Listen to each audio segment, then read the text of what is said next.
So apparently I have been tasked to open the show today. After what happened last night, the entire Boston Bruins team, and Coach Montgomery, this goes to you too, y'all a bunch of bitches. Now let's go!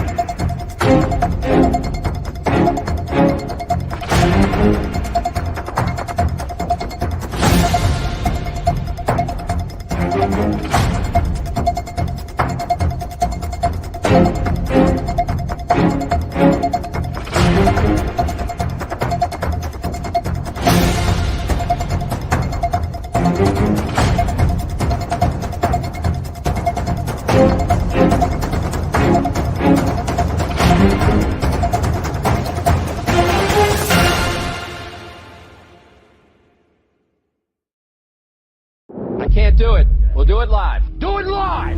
I'll write it and we'll do it live! Mister, will you please wake up? Wake up, wake up, wake up, wake up.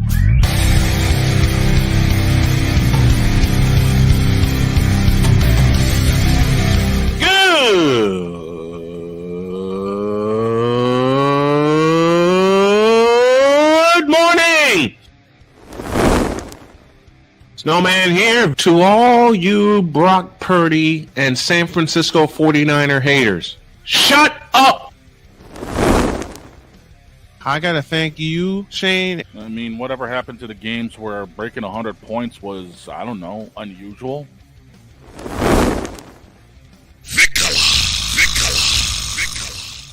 There was one word to sum up the All-Star weekend. Trays. Cause we take this job so serious. Splash Brothers, yes. Ray Allen, replace him with Steve Kerr. Reggie Miller, yeah.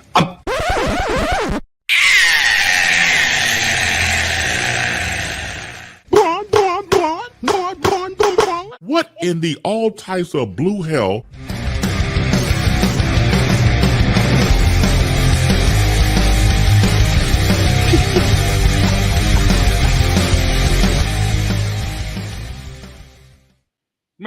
Man, there's nothing to take serious when we're dealing with bronze seals clapping away. Come on. Nope, not a chance. Good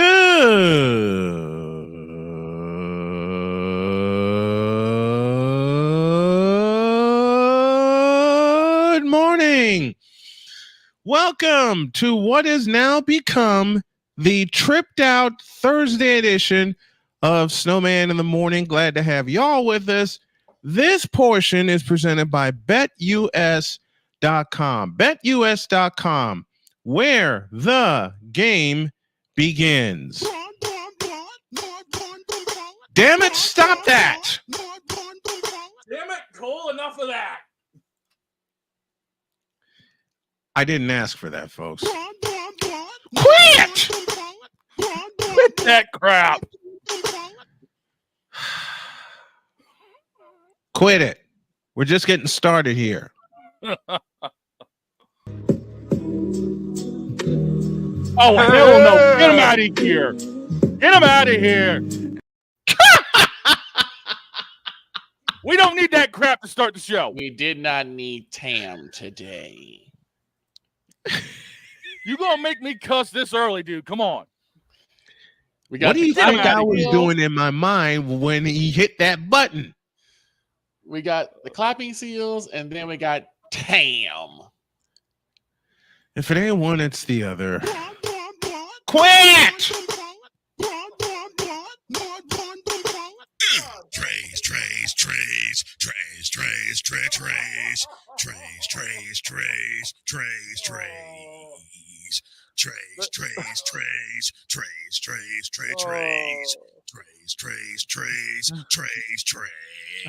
That's exactly how my Bruins played last night. But we're going to start with the NBA, and I have a roasting session to get off my chest. Oh, boy. Thank God I refilled the propane tanks. Yeah, I brought an extra. After what I drove home to this morning with my daughter, I brought an extra supply. Gilbert Arenas, give me this button. Sit the down.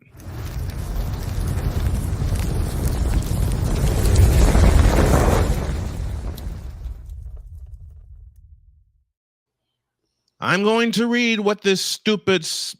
Give me this. I'm going to read what this stupid summum said, and I'm going to read it verbatim. Here we go. And I'm going to pay homage to our executive producer. Gilbert Arenas said, quote, I'm just going to say it. Rudy Gobert is a bitch. Biggest game of your life so far. Your child was already born and you're missing it. $205 million contract, playing the defending champs, and this dude is a no-show. If I'm the Timberwolves players, I don't even want this dude back on the team this postseason. Close quote. This one's mine. Gilbert Arenas, you stupid, incompetent piece of shit. How dare you say that about someone who is becoming a father for the first time? Who's actually married, by the way. Oops. How dare you say that about someone who didn't get a chance in person to witness his child being born, but had a chance to meet his child for the first time? Been there. And Rudy was there with his wife, who was the love of his life. You stupid piece of shit. You. For all the fathers that have become fathers for the first time, and I did that at age 40. You, Gilbert Arenas. You, and you.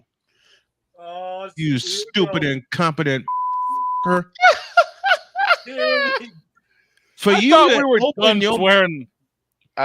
For you to fix, and this is for Victor, and this is for my wife and everybody else that lived in the South, for you to fix your whole mouth and say what you said, they should strip the microphone from you, strip you naked, and run you over quite a few times with footprints from children who were born to fathers who were there to see their children being born with the loves of their lives. You.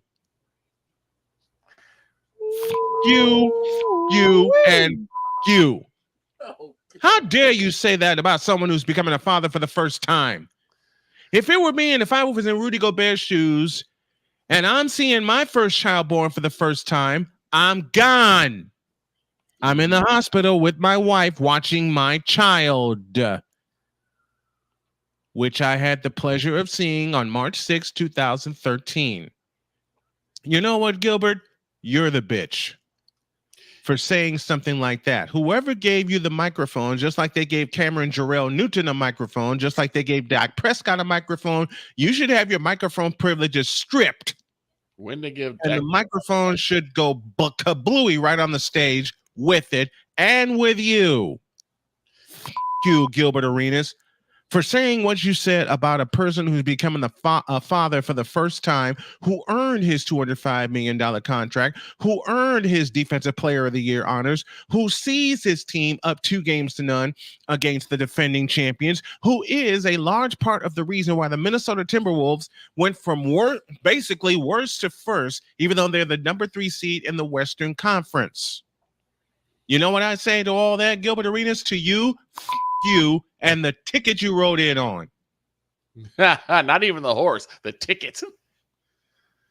He doesn't deserve a horse because he's full of horse. Well, he'll get a donkey then. He looks like a damn donkey. You, Gilbert Arenas. No, finish it right.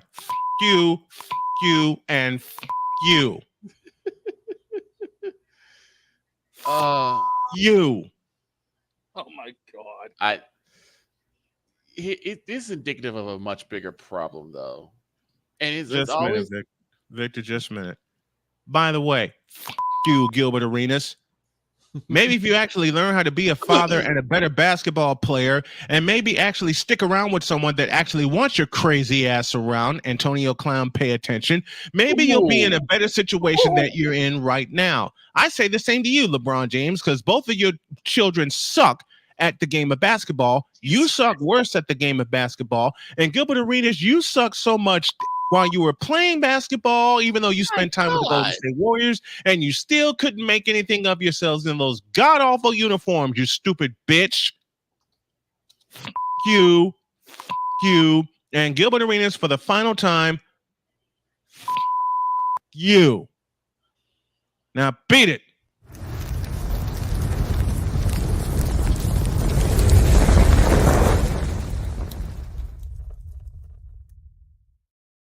Oh, and Malik Jones, f you too. Somebody boot his punk ass out of here. I'm not taking that today. F you. Of course, the troll has to start again. Malik Jones, the troll of trolls. Boot him out of here. Get him out of here right now. I want him gone. Here's the thing. All right. First and foremost, I want to say what's up to the individuals in the chat. Of course, my brother from another mother, Sick Diggy from Norway. Sick Diggy's with us. And of course, the cool man himself, Cool Breeze McCain. The cool cat, Fly Eagles Fly. If y'all haven't had a chance to check out the Eagles Elite podcast, you do so. Of course, Victor mentioned Sick Diggy, our brother from Norway. This guy's here, and he's going to be calling in a little later. Droid. Now, let's get to give it a race. I don't know if this is the same dude, but I remember a while back he was clowning someone for kissing their wife during a game. Yeah, it's him. It's still him. Yeah, it's him. Here's the problem with Gilbert Arenas, this clown. What, he doesn't have a wife? Well, it's not just that. It's like, for some reason, his whole thing is that it's all about basketball. It's all about basketball. You just got to be about your game. And I understand that from a professional standpoint, but from a personal standpoint, shut up, you ignorant fool. There are things that are more important to this world than just basketball. Like marrying your wife is one. Seeing your children come into the world is another. Raising your children is another. Oh, and I've done all three. So shut up. It is not, and no, Gilbert, it does not make you a warrior. It does not make you a warrior for the game of basketball. It makes you like a fool that has nothing going on in his life besides basketball. Yeah. That's which is why I went off the way I did. Because you don't say that about a first-time father and expect it to get by me, you stupid bastard. Well, and also he's a first-time father. I would have mad if he didn't go to see his child for the first time. Mm-hmm. Oh, and by the way, Gilbert Arenas, you look like a troll. Let's take a break. I gotta calm down. I gotta get a drink of water. When we come back, somehow, some way, Droid will join us, and I don't know why yet. Oh crap. I'm not even worried about the NBA games. We'll worry about that after the weekend. Full NBA update after the weekend. Droid is next after the break.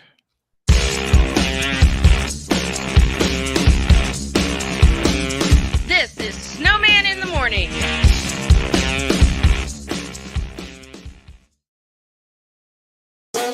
The original Think Drink is back. Level up with proven ingredients formulated to crush your competition. No gimmicks, no jitters, no messing around. Just high potency results that keep you moving day or night. There's a new nerd in town, and we came to play. Nerd Focus. Smarter than energy. SeatGeek is the ticketing app for fans like Boomstick Lady. No free throw is safe from the roar of her sticks. SeatGeek helps her find a seat in the direct eye line of the shooter so she can sit where her boomsticks make the biggest boom. Everybody okay? SeatGeek handles the tickets to sports, concerts, and more. so fans can fan. Are you waking up in the morning with a sore jaw, headaches, maybe even ringing in your ears, all because you're grinding and clenching your teeth at night?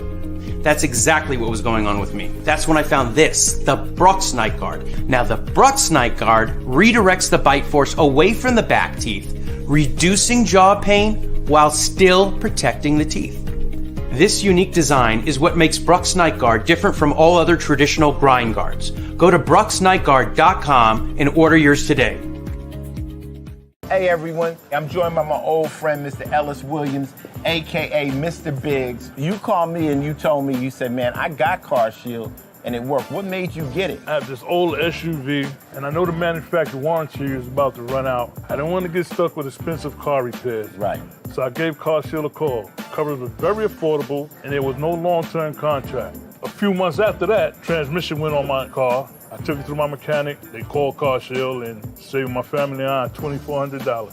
Car Shield is America's #1 auto protection company. Their administrators have paid out over $1 billion in claims and cover most vehicles from 5,000 to 150,000 miles. You'll receive 24/7 roadside assistance, courtesy towing, rental reimbursement at no additional charge. Give Car Shield a call today before it's too late. Remember, Car Shield cars go farther. Protect yourself now against expensive auto repair bills. Call 800-513-9263. We were always hippies at heart, I guess, and that was one way that we showed it before we became full-time RVers. And we were definitely living small and minimally. What made us decide to go with Battleborn was everyone from their top leadership team down to their service department helped us so much the whole way through. Our relationship with Battleborn is so much more than business. And me and Dennis love to jam together. We've played together multiple times, and that's been an awesome transition. Be able to learn so much more about the business, also just make some awesome friends. Alicia. You can't hold somebody to that standard if you haven't voiced what you want and what you're needing from that. Mika. If you're not communicating expectations, you're waiting for your feelings to be hurt. Nicole. Yeah. A lot of people don't want to take the time out to be alone and to get themselves together. Ivan. You got to be willing to work through stuff. And from the jump street y'all done had problems, maybe you don't need to be working through those. BS3 Network proudly presents Queen 3 and King podcast. Live every Tuesday at 7 p.m. Central.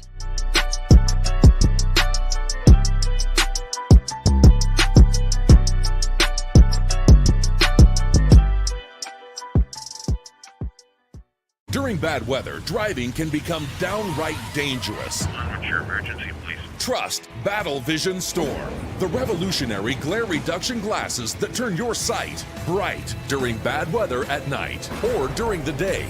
Watch your ordinary vision become extraordinary. Battle Vision Storm uses light optimizing lenses that block blue rays so you see clearly in heavy rain at night or blinding snow during the day. Heavy rain, snow, sleet, or fog can make it impossible to drive. Not with Battle Vision Storm. Get your Battle Vision Storm for only $19.99. But wait, due to rising costs and supply chain shortages, this may be your last chance to get your very own at this low price. There is a strict limit of 4 Battle Vision Storm per order while supplies last. Don't wait, order now. Call 1-800-483-6319 or visit battlevisionstorm.com. So call 1-800-483-6319 now.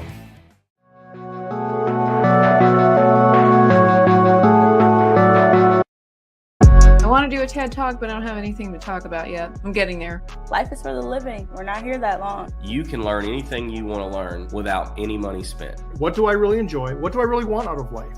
I am your host, WIZE. Are you in a life holding pattern? Well, this is for you.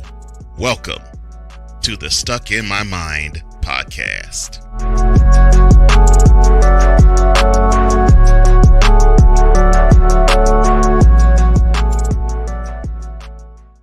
So Snowman's been asked, who's the face of the NBA? The face of the NBA has been residing in the Bay since he got here. And his name is Wardell Stephen Curry, the only unanimous MVP in NBA history. Take that. Oh, yeah! Welcome back to Snowman in the Morning.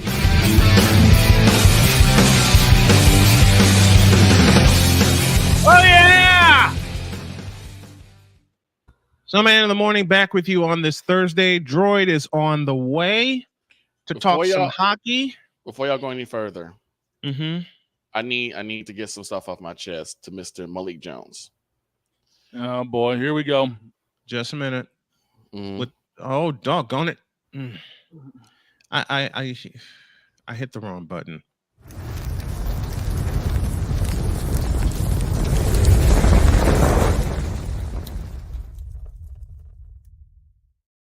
Take it away.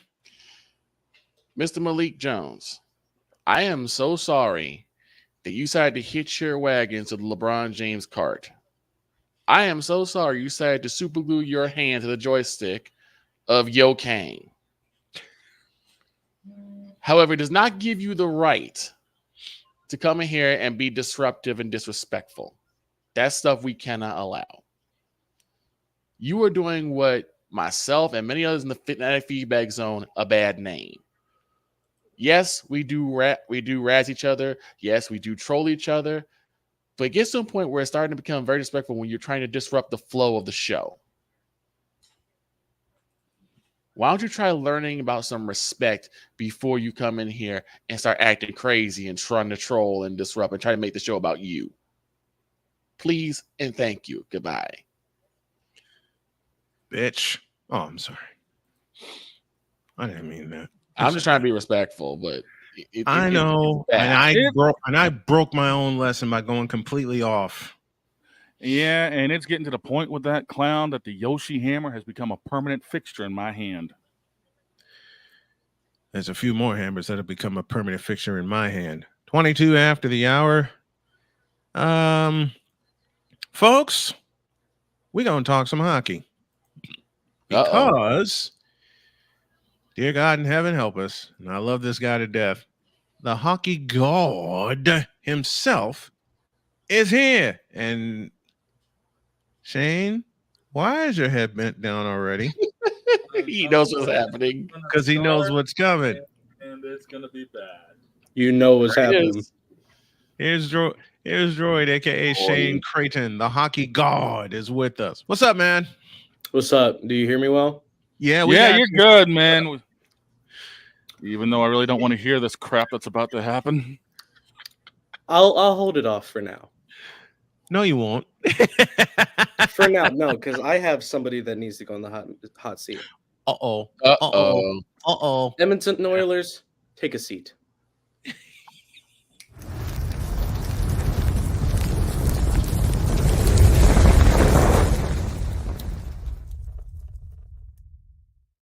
You know, all yours. You know, I am, I'm watching a really good Panthers performance, and, it goes directly into Edmonton, Vancouver. Edmonton, they're dominating. What happened in that third period? You were up 4-1. 4-1 was the score. You had goals from Hyman, Ekholm, Ceci, and then you let up 4 unanswered goals. Stuart Skinner, you suck. Connor McDavid, where were you?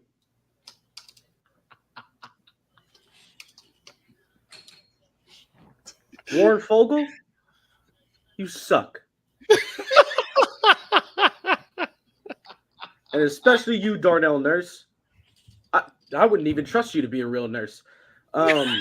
Wow. I mean, props to Vancouver. But Oilers, you are embarrassing. I don't even know if you could spell embarrassing. Evander Kane, why don't you just stick to gambling? Corey Perry, just leave to another team. I don't have the heart to rip you into you more than you already have done yourself. And Desharnais, I love you with all my heart. You're a former Wichita Thunder. but you sucked. I would rip into you more, but I got somebody else to catch up on. Oh, no. Stand up.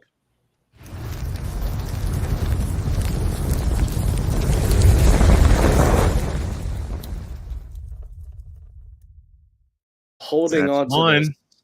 So I guess the Edmonton Oilers were cosplaying as the Atlanta Falcons, blowing away another lead. Yep. And also they're cosplaying last year's Boston Bruins. Anyways.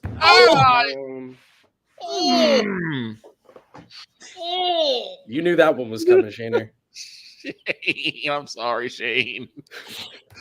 We're both Shane. Wait a minute. Wait, they're cosplaying as LeBron in the finals. Oops. That too.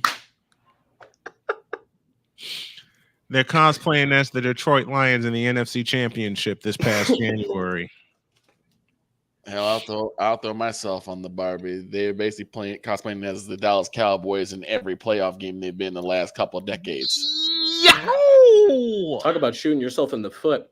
Hey, I already said I was already calling my shot, so don't hurt as much. Still hurts, but doesn't hurt as much. There's another hot seat that old droid needs to do. Yep. And we already know where this is going, so this needs no intro except this.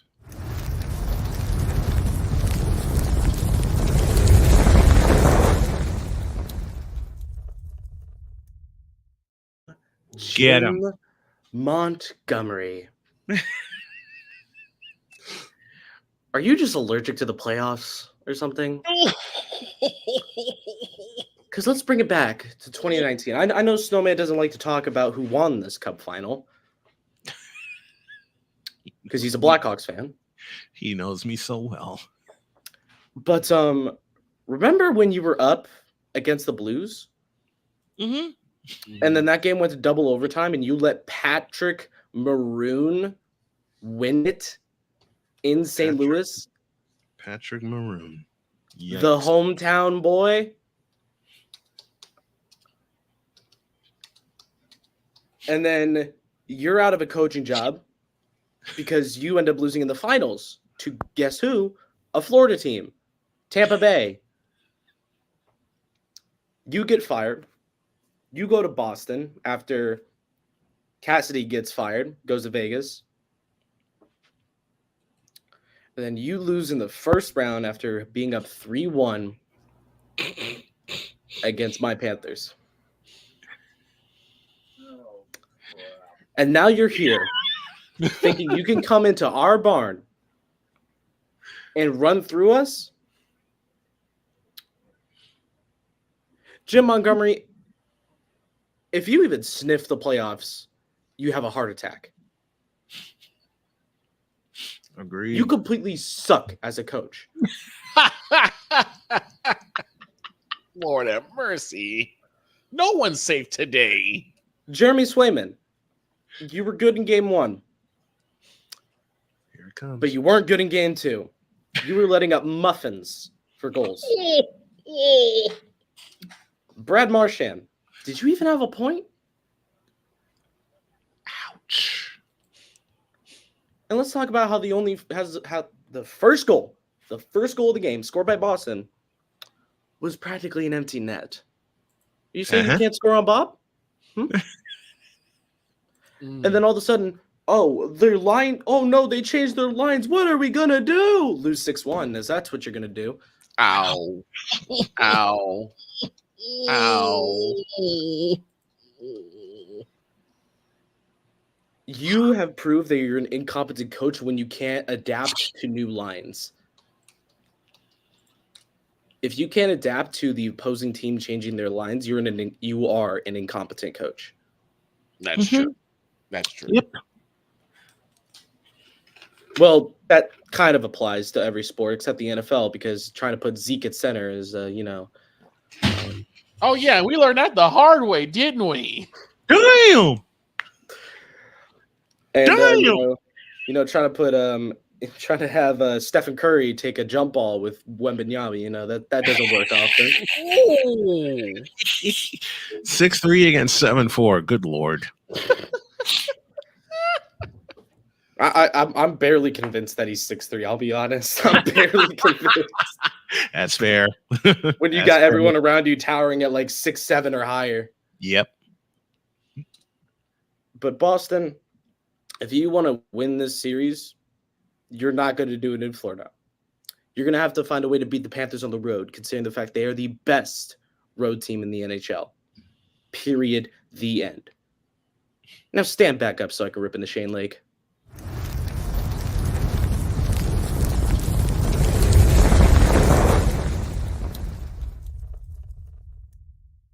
Just as much as I'm sorry for Vikola being a Cowboys fan, I am sorry for Don, a.k.a. Shane Lake, being a fan of the Bruins. The look on his face tells the whole story. And as I told you, you could try and kick me later, but before you step a foot in my yard, beat us in the playoffs. And you say it's going to happen eventually. And Snowman knows. No, it's not. And I'm doing game 3 tomorrow night. I'm putting on a I'm shirt joining and tie. you. I am going to join you. I'm putting on a shirt and tie. I'm making sure my wife gets home safe. My daughter doesn't have to go to work. I'm printing out rosters. Yeah, I'm doing game 3. I'm doing game 3. And I'm going to take an unnecessary shot at Shaner, but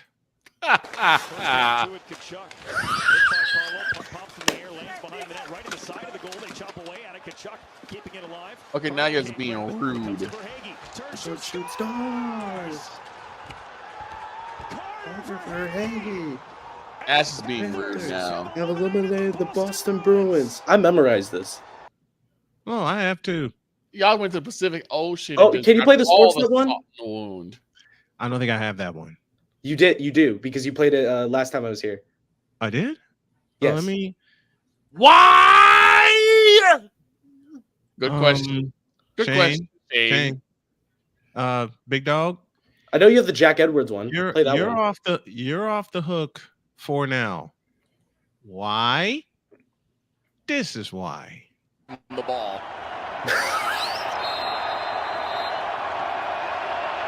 Final play looks like barring a penalty. Prescott over the middle of the turf gets smoked right away, and that'll do it. The 49ers back to the championship game.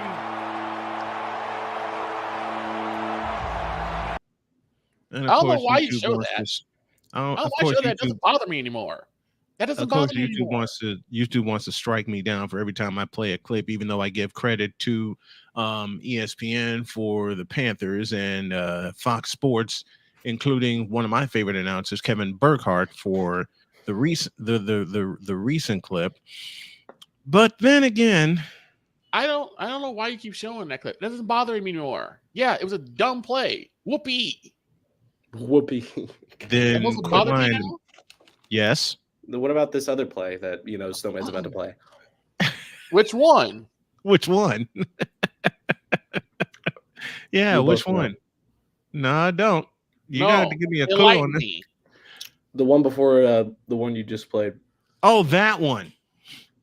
Carter Verhaeghe. Because no, if Diggs. Shane's... Oh, Shane's, yeah. Oh.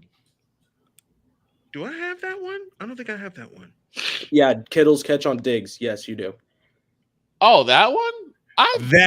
Yes, I do have that one. And the miracle catch. It's another one I have no problem with because that was a great play out by Kittle. I'm not mad about that. That ain't what you said to me on a ride in. Yes, it is. No, it's not. Yes, it is. I know it is. I'm giving you mess. Don't you know that by now? But we do have some entertaining games tonight. I'll say that. We do. What's on the docket? Well, what's on our docket tonight? Rangers, Canes. Oh, that's what I need to put them in on. I'll see you later. But I'll go over tonight's games first. At 6 p.m. on TNT, you will have the Rangers. Well, 6 p.m. my time, but let's go with Eastern time. 7 Eastern tonight. You have the Rangers looking to take a 3-0 series lead over the Carolina Hurricanes in Carolina. And of course, Wise is doing his dance. Oh, yeah, he is. Wise is doing his dance.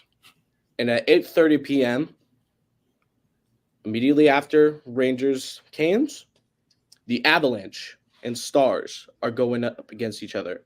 And I hope the Avalanche kick the out of the Stars. No, you don't. Yeah, I do. You want both of them you want to send both of them out of here. Scoreless To the NHL. I want complete anarchy to the NHL Cup with both of them. There's no such thing as the NHL Cup. They're not that stupid. I know, but Trayvon Diggs is. A lot of room now. Bowden up over the middle. Oh, what a catch by Kittle. Are you kidding? George Kittle. I'm not Again. dumping on the Rangers. Again, is that supposed to bother me? Yes. Not really. I'm just being facetious toward Victor. What's the matter? Shane got your tongue? Or Panther Shane's got about your to tongue? hurt somebody. Shane's gonna look. do these Shane's cats have gonna your tongue? drop me. Wait a minute. Shane's gonna drop me with a tombstone after the show. I already know this. 36 after the hour. Droid is with us talking hockey. Yes, hockey. We're talking. We're talking hockey. Hockey, yes. But The Brian, San Jose Sharks got I the number actually one. want you to do something for me. Talk to me. Can you do me a favor and go into the Canes for me? And go into the what? The Hurricanes. Going to the Hurricanes. Double overtime again, losing again. Okay. Yeah, they used to. I think this is necessary.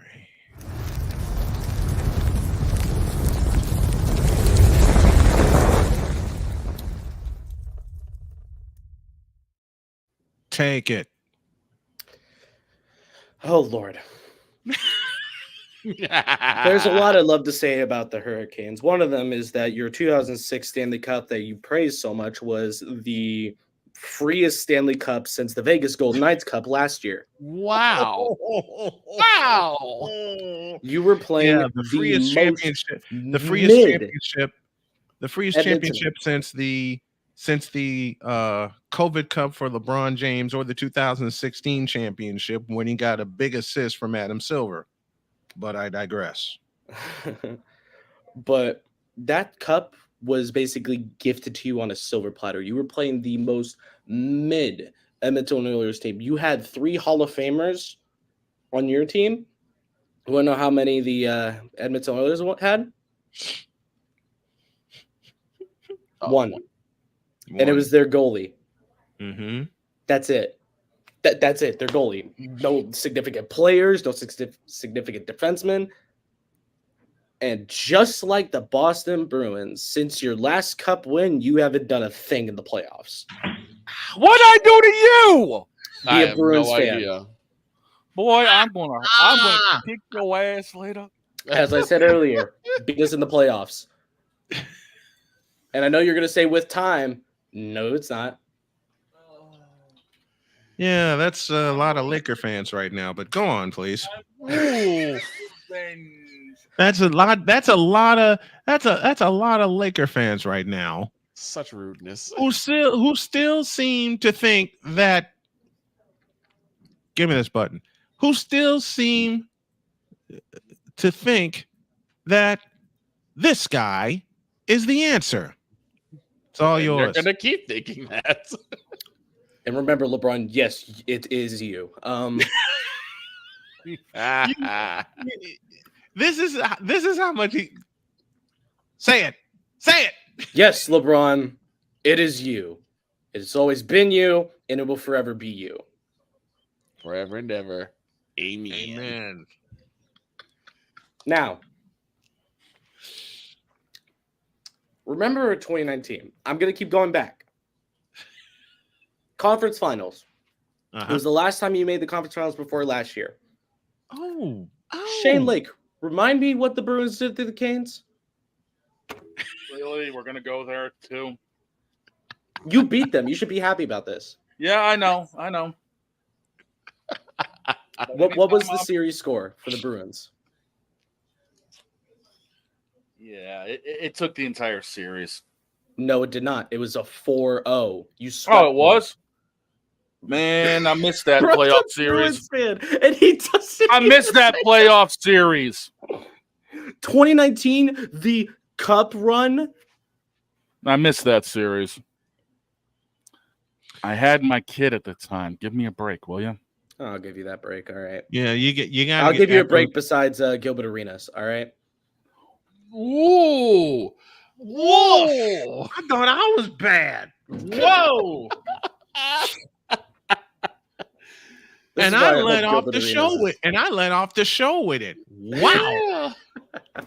Yeah. But yeah, Carolina. The last time you went to a cup was 2006, and you hold on to that cup. You were even posting GIFs of that cup or GIFs, whatever you want to call it, under Panthers comment sections. But you got to keep reminding yourself that was a fluke because you got a mid team in the playoffs. And you got swept by the Boston Bruins and the Florida Panthers in the last two times that you went to the conference final. You were 0-8 in your last two conference finals appearances. Rod Brindamore, retire. Yeah. Sebastian Aho, leave Carolina. Damn. Brent Burns, hang him up, please. And just remember, Vincent Trocheck owns you. I'm done.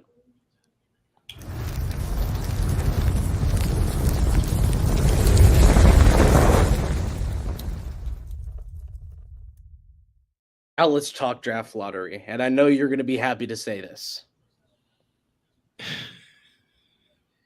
So the first overall pick went to the San Jose Sharks, but you can go ahead and say it. Who got the second overall pick?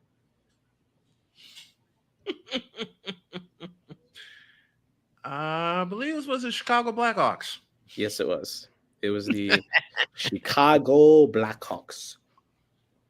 Speaking of Blackhawks, go on. The Anaheim Ducks got the third overall pick. Who? And the Columbus Blue Jackets got the fourth. Who got the Disney third? team? The Disney The team. Anaheim. Oh wait, no, sorry. The Anaheim sucks. That's what I wanted to hear. That Disney. Yeah, sorry. Just had a little bit something in my throat. I don't know why it said Ducks the first time. Why did you say Ducks the first time? I don't know. Maybe because the Mighty Ducks are better than this team. Oh, that's that. The Disney. Yeah, team. a group of kids is better than this team. He went there. Agreed. He went there. And to think they went through a brand. You want to talk about a free cup? 2007 Anaheim Ducks. You want to talk about a free cup? There it is. You want to talk about a free cup? 2016, 2017, both Penguins Cups. Agreed. They played the San Jose Sharks and the Nashville Predators. Who the hell are they?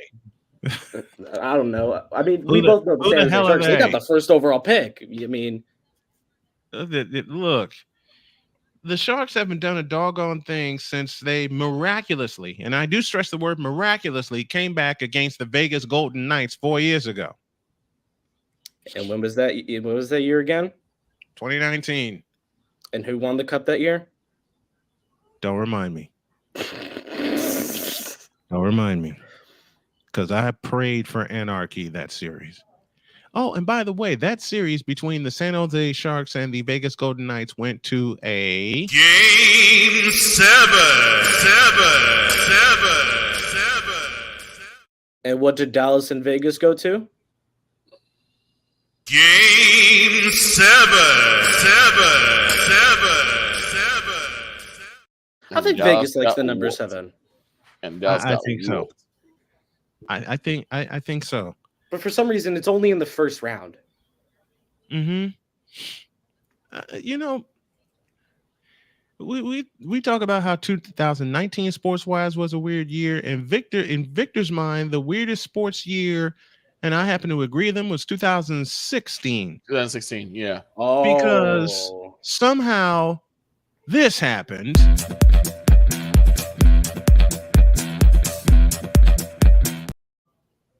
Yep. And also somehow, some way, You hate to say it. I do. Somehow this happened. In a world where partial greatness. I'll stop there. He won. With a stimulus package the size of Ohio, knowing they were in the process of getting their ass kicked. Yep. So I'll save that for another time. We're up against the break. Droid is with us, the hockey god himself, getting us updated on everything with the NHL. Give him a follow on Twitch if you would. Twitch.tv/droidrl. Thank you, partner. We appreciate you. We appreciate the time. And you better come back. You know what? We'll see about Friday. All right. Thanks, man. And I'm just gonna say one more thing. Vicola, I'm not gonna hold back in the private chat. I don't care. The rest of this episode, I'm not holding back. I don't care. Go ahead. Same thing to you, Lake. Don't think I'm holding back either. Look, we'll have more for you after the break. I have dealt with the crap of being a Cowboys fan for 3 decades. Do what you need to do. I would say I'm sorry, but I'm not. You're not sorry. I have ways of getting my payback for him. Trust me. Yeah, tell that to your Bruins, will you? To the break. To the break. To the break. To the break.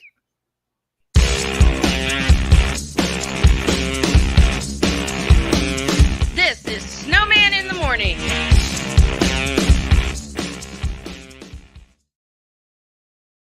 SeatGeek is the ticketing app for fans like Boomstick Lady. No free throw is safe from the roar of her sticks. SeatGeek helps her find a seat in the direct eye line of the shooter so she can sit where her boomsticks make the biggest boom. Everybody okay? SeatGeek handles the tickets to sports, concerts, and more, so fans can fan. The original Think Drink is back. Level up with proven ingredients formulated to crush your competition. No gimmicks, no jitters, no messing around. Just high-potency results that keep you moving day or night. There's a new nerd in town, and we came to play.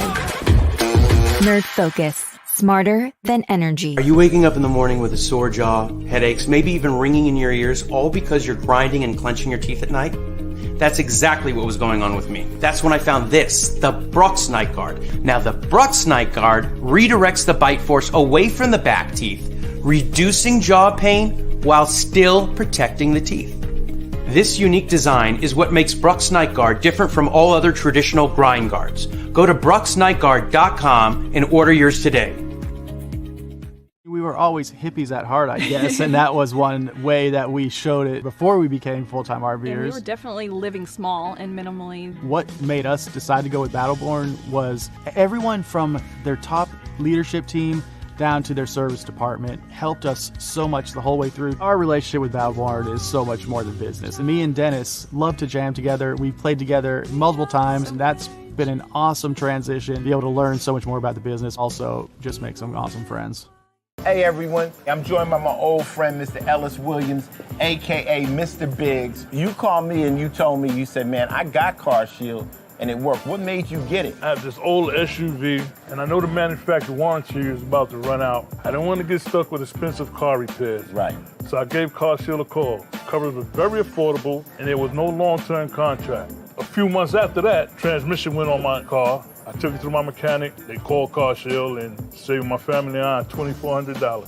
Car Shield is America's #1 auto protection company. Their administrators have paid out over $1 billion in claims and cover most vehicles from 5,000 to 150,000 miles. You'll receive 24/7 roadside assistance, courtesy towing, rental reimbursement at no additional charge. Give Car Shield a call today before it's too late. Remember, Car Shield cars go farther. Protect yourself now against expensive auto repair bills. Call 800-513-9263.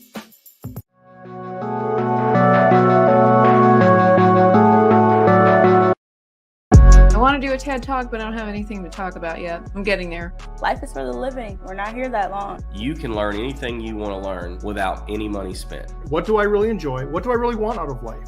I am your host, WIZE. Are you in a life holding pattern? Well, this is for you. Welcome to the Stuck in My Mind podcast.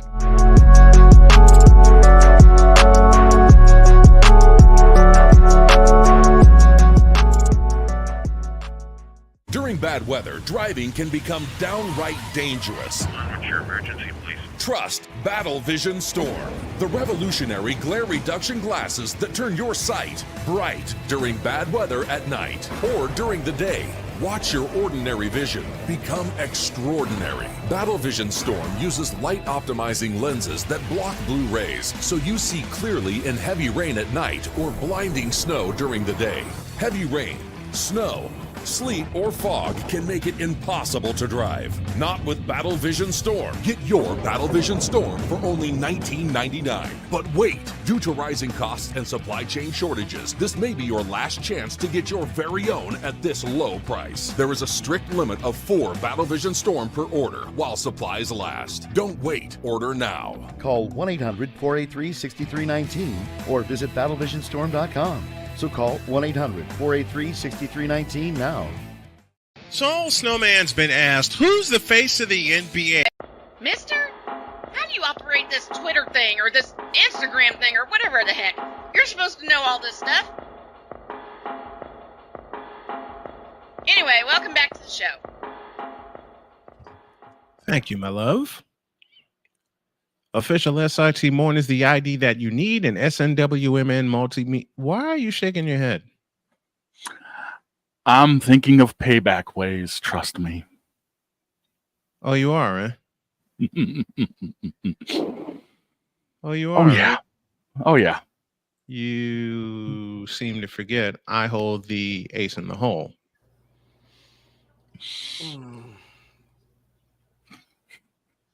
And it's this. Finesse by Keith around for a feed in front. Score! Taves to Bickle with 1:16 to go in the third. Just a minute. Crawford, extra attacker out in the net empty.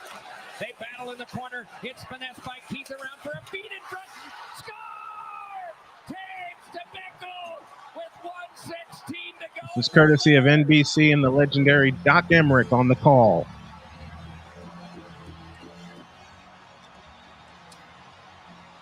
Rude. And this is when Boston actually had a good goaltender named Tuukka Rask. Y'all remember him? Yeah, but we had a squad that year, though. Oh, I know. And you're getting to look at the last team that won the President's Trophy and also coupled it with a cup win.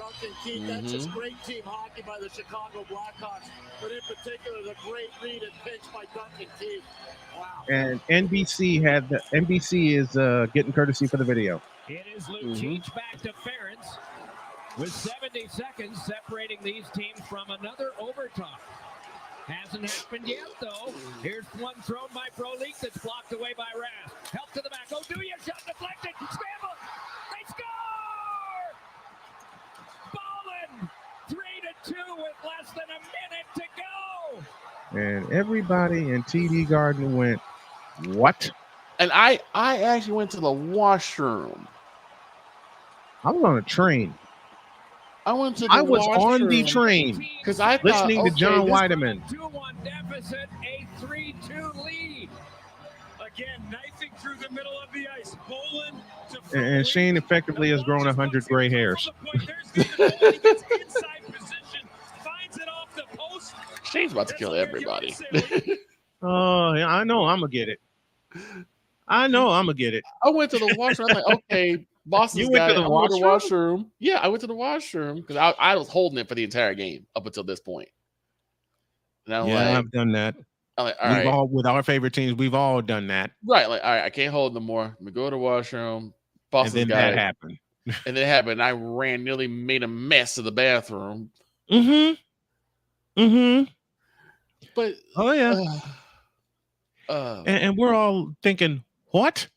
Yeah, like, huh? What did I do to people today? I have no idea. I don't know why you're getting one, you're smiling. 2, it works. And 3, it's documented history. I know, but why am I getting it so bad today, though? Because you give it to everybody else. Trust me, in a couple of months, it'll be NFL season. Then it'll be my turn. From one father to another, Shaner, we get it from our kids, okay? Shane, in a couple of months, it'll be NFL season. And it'll be my turn again. Oh, I know. I'm gonna catch crap too. Yeah, Shane's gonna get it worse. Yeah, because look how he screwed up the draft already. You drafted Drake May, and you didn't give Kid Rourke a chance. Speaking of chances, I'm gonna take one right here. Kraft mac and cheese. Oh, hell no. Hell no. Ain't nobody calling me. Why? Texting me, paging me, asking me, are you still involved? Because we don't have your number, dude. Get gone. Calling me, texting me, paging me, asking me, am I still involved? Y'all usually check on me. Listen, I'm not even a fan. I'm still. Ladies and gentlemen, I think please rise, facepalm and groan as we honor the moronic republic of Cowboys Nation with their national anthem as sung by Tyrone Alize McDummy, or TAM.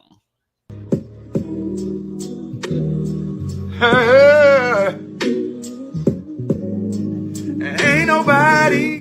I'm not going to torture myself. We're back after a break. We're touring the AFC South and Mike Patton after this.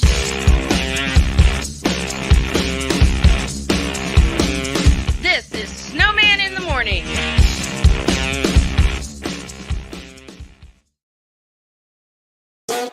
The original Think Drink is back. Level up with proven ingredients formulated to crush your competition. No gimmicks, no jitters, no messing around. Just high-potency results that keep you moving day or night. There's a new nerd in town, and we came to play. Nerd Focus. Smarter than energy. SeatGeek is the ticketing app for fans like Boomstick Lady. No free throw is safe from the roar of her sticks. SeatGeek helps her find a seat in the direct eye line of the shooter so she can sit where her boomsticks make the biggest boom. Everybody okay? SeatGeek handles the tickets to sports, concerts, and more, so fans can fan. Are you waking up in the morning with a sore jaw, headaches, maybe even ringing in your ears, all because you're grinding and clenching your teeth at night? That's exactly what was going on with me. That's when I found this, the Brooks Night Guard. Now, the Brooks Night Guard redirects the bite force away from the back teeth, reducing jaw pain while still protecting the teeth.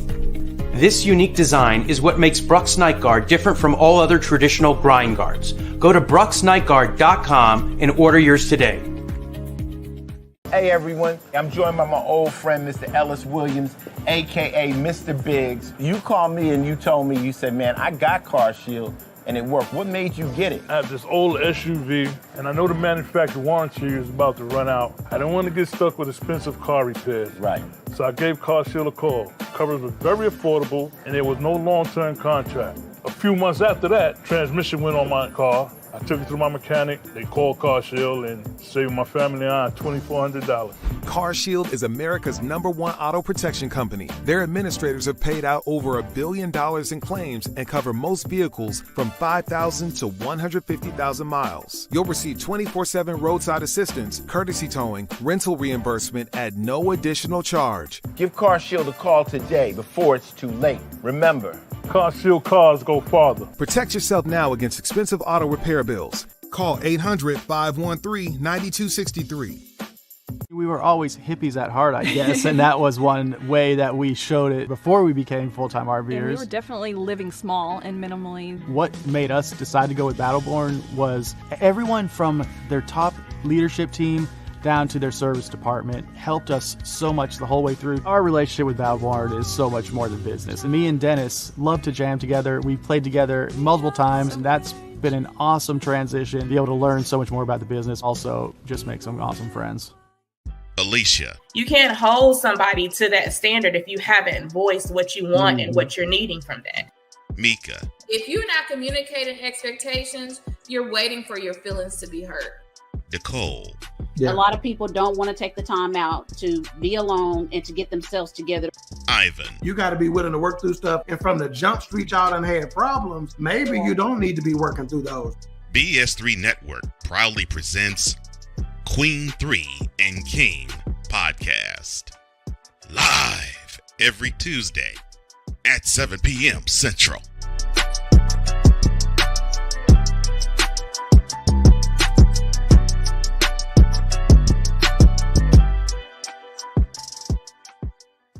During bad weather, driving can become downright dangerous. What's your emergency, please? Trust Battle Vision Storm, the revolutionary glare reduction glasses that turn your sight bright during bad weather at night or during the day. Watch your ordinary vision become extraordinary. Battle Vision Storm uses light optimizing lenses that block blue rays so you see clearly in heavy rain at night or blinding snow during the day. Heavy rain, snow, sleet, or fog can make it impossible to drive. Not with Battle Vision Storm. Get your Battle Vision Storm for only $19.99. But wait, due to rising costs and supply chain shortages, this may be your last chance to get your very own at this low price. There is a strict limit of 4 Battle Vision Storm per order while supplies last. Don't wait, order now. Call 1-800-483-6319 or visit battlevisionstorm.com. So call 1-800-483-6319 now.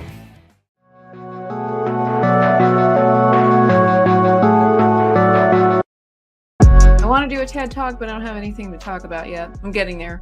Life is for the living. We're not here that long. You can learn anything you want to learn without any money spent. What do I really enjoy? What do I really want out of life? I am your host, WIZE. Are you in a life holding pattern? Well, this is for you. Welcome to the Stuck in My Mind podcast.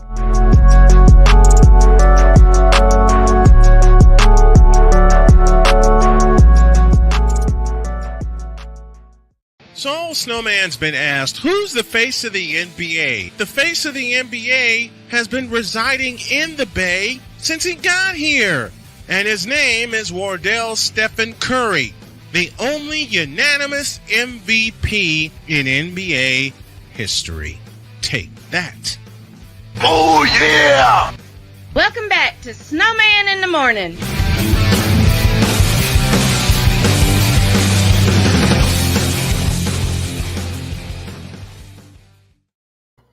Okay. 12:04. We got touring the AFC South with my boy Mike Patton in just 60 seconds from now.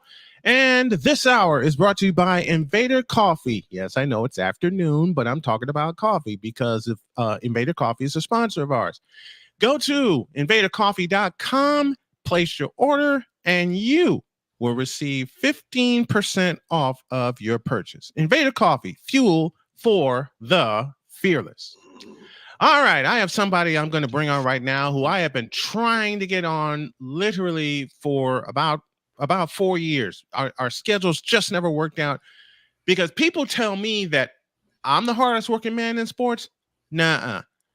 This guy is, because he tours the AFC South, which includes my Indianapolis Colts.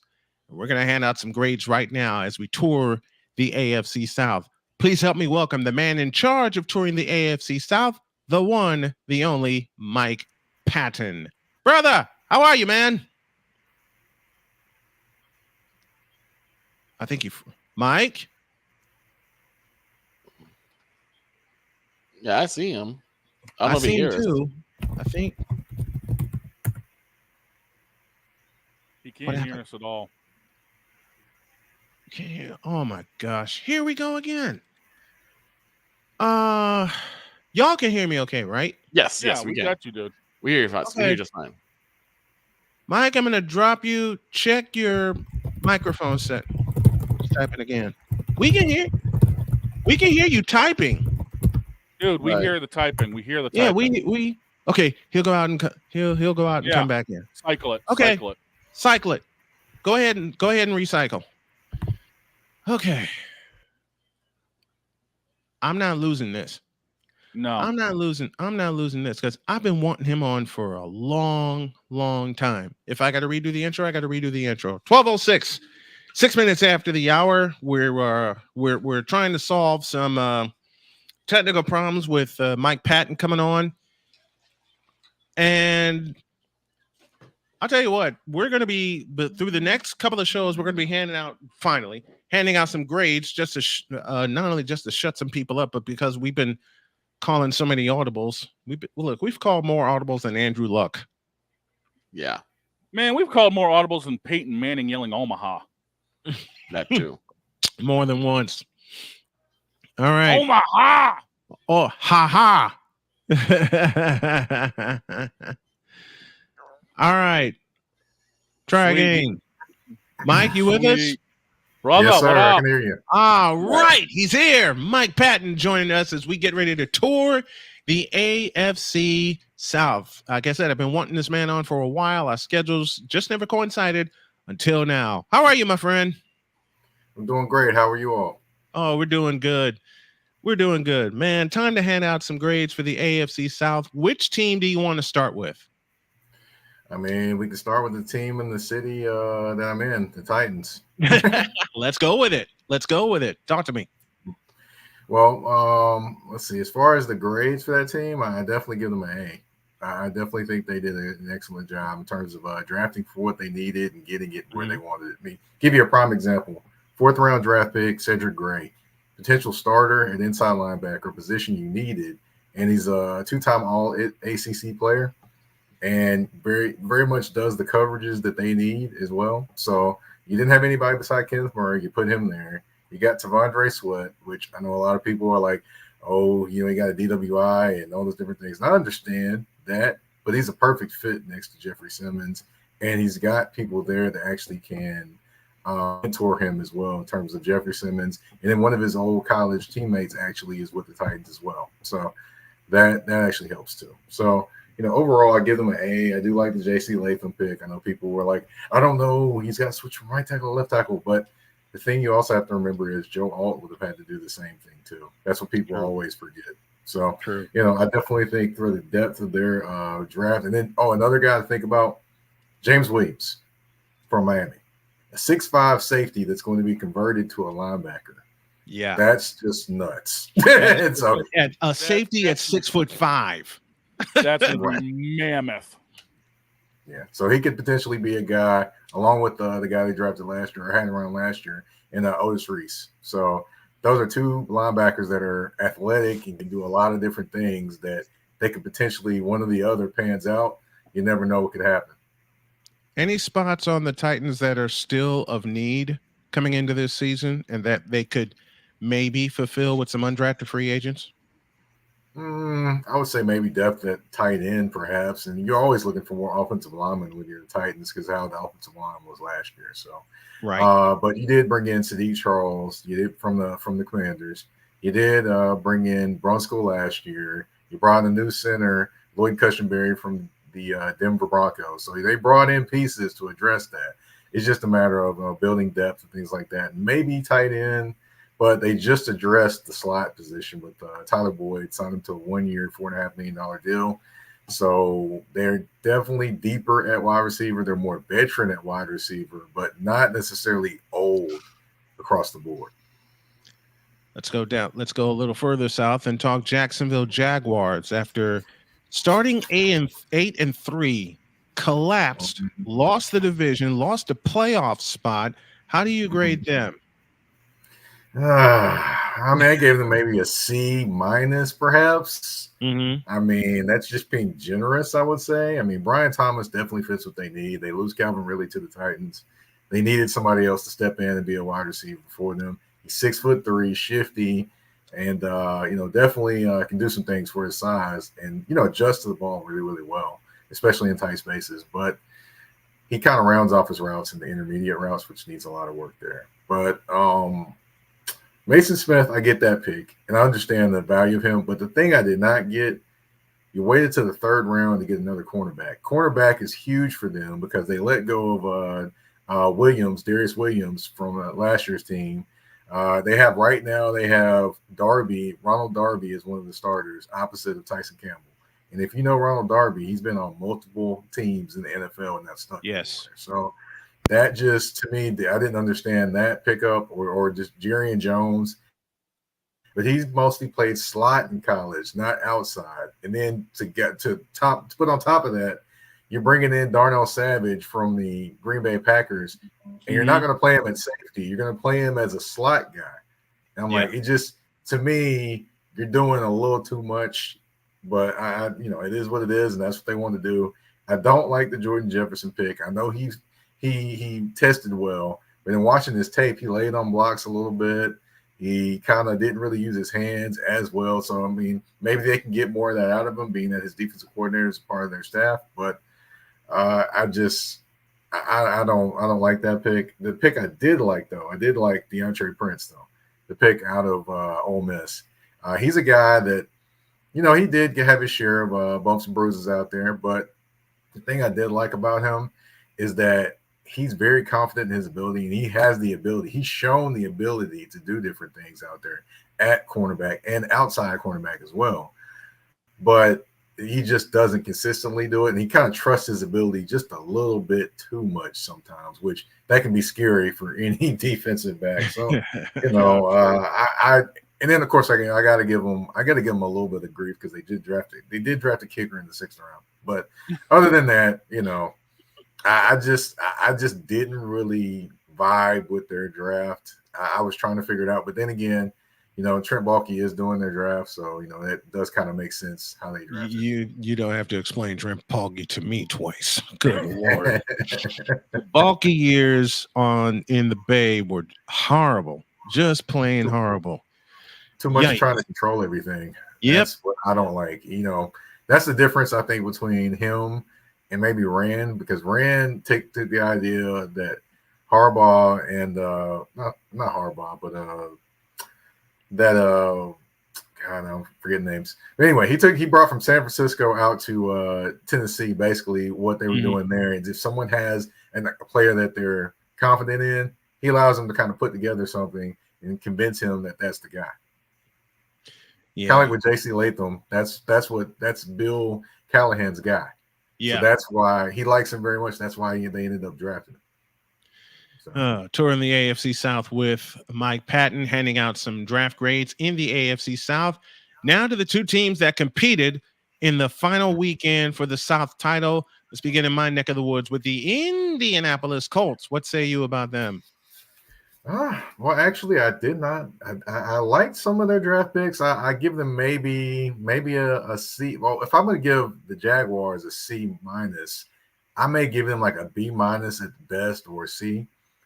Definitely Latu Latu. That was a pick they need. Question I do have with him is he's actually a stand defensive end most of the time, or stand up outside pass rusher. He's, with the Colts, they're a 4-3 defense, so he's going to have to put his hand in the dirt. That'll be interesting to watch, that transition. I know a lot of people think that's not really that big a thing. However, it is actually, because it's a different transfer of torque. When you're standing straight up, you have to kind of generate stuff. When you're leaning, things like that, you got to pop your head up, catch what you got to do all those different things while you're pass rushing. So it's a little bit different. And, for those that don't, kind of know the difference between those things. I do like the offensive tackle pickup for Gonzalez out of Pittsburgh. I do like that pick. Mitchell out of Texas, definitely like that pick. I think he can add to them what they thought Alec Pierce was going to add to them, to be honest. I'm not sure Alec Pierce is going to pan out. So that's just my thinking. But, you add in him with Josh Downs and Michael Pittman Jr., then you're cooking. You're cooking offensively at wide receiver position. I do like the Anthony Gold pick. However, he does kind of add in special teams, things like that. And the Todd Bartoloni pick, I do understand that pick because Ryan Kelly is a free agent after this year. So if that doesn't work out, you can slide Bartoloni in and keep things moving. So I definitely understand some of their picks. I just, it's not necessarily just like, wow, this pick is this, stuff like that. But I don't like that they didn't address their biggest need, in my opinion, until the 6th round with the cornerback. That's Micah Abraham from Marshall. I don't understand. I get it, and I think he's talented, but I just don't understand why you waited so long to address a position that basically teams were torching you at last year in that round. But I do want to say this though. Jalen Charles, the guy out of Missouri, he's going to be he was a safety in college. He's going to be playing linebacker too. So that's going to be nice to see there too. So it's going to be interesting to watch James Williams and Jalen Charles now as they convert to playing linebacker and converting and basically making plays in smaller spaces, which is going to be interesting to watch. Very interesting. And you mentioned it just a moment ago, Mike. They got torched over the top, which means their secondary kept taking hit after hit.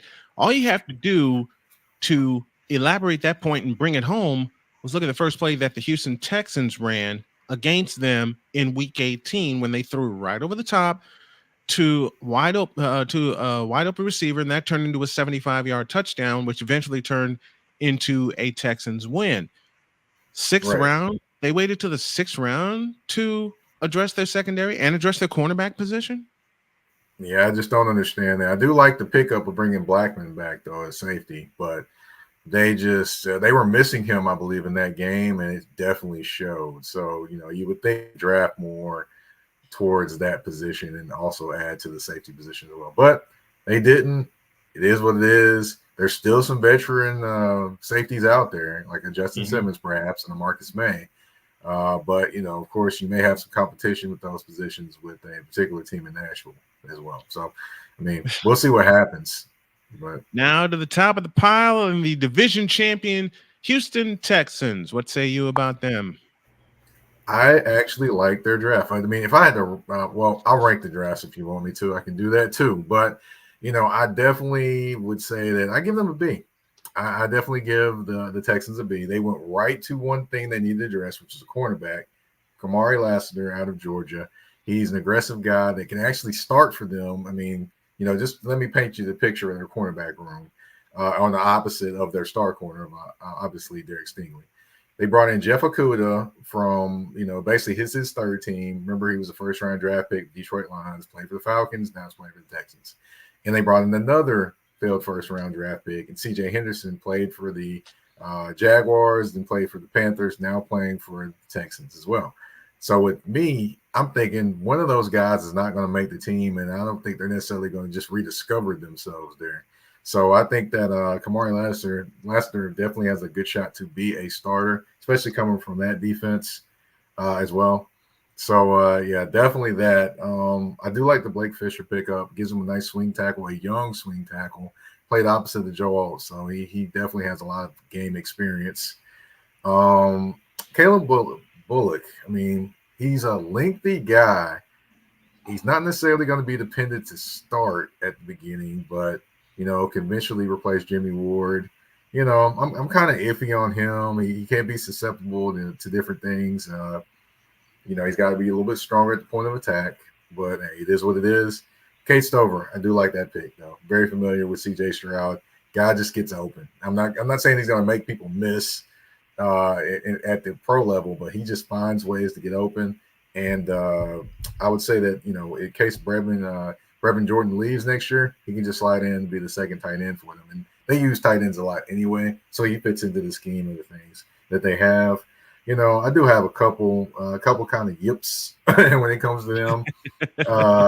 Jamal Hill, linebacker Oregon, he is pretty small to be a linebacker. He's 6 foot, 226 pounds. So he's pretty short guy, but, he may fit what D'Amico wants, meaning that D'Amico wasn't just a towering guy either. And Solomon Byrd, I mean, I don't know if he's going to make it, but I do like the 7th-round pick, Marcus Harris out of Auburn. They have a shortage at defensive tackle. They need another defensive tackle. Marcus Harris fits that bill. Plus, he's coming from one of the best conferences in America. So there we go. Mike Patton handing out some grades as we tour the AFC South. We're going to have him on a whole lot more.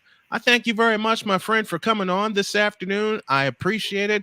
Love your work. Continue to do it, man. We love you. All right. Thank you. Thank you. Mike Patton joining us here on the program, talking all kinds of AFC South. And when we come back, I don't know what we're gonna do. We're gonna have a little fun before Alex Campbell joins at the top of the next hour. This isn't fun. This is not fun. No, it isn't. What isn't fun? No, it isn't. What isn't fun? Tam is not fun. Tam is not fun. Tam is annoying. Never mind. There's so many jokes I could. You know what I'm going to do? I'm going to retell the story of my my trip, me and my wife, to Joplin, Missouri, and so many innuendos there. Got me That and a whole lot more after this.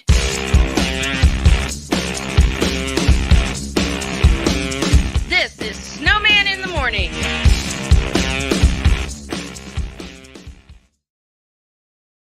SeatGeek is the ticketing app for fans like Boomstick Lady. No free throw is safe from the roar of her sticks. SeatGeek helps her find a seat in the direct eye line of the shooter so she can sit where her boomsticks make the biggest boom. Everybody okay? SeatGeek handles the tickets to sports, concerts, and more, so fans can fan. The original Think Drink is back. Level up with proven ingredients formulated to crush your competition.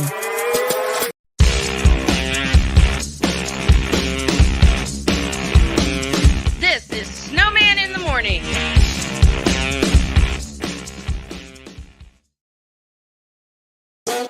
The original Think Drink is back.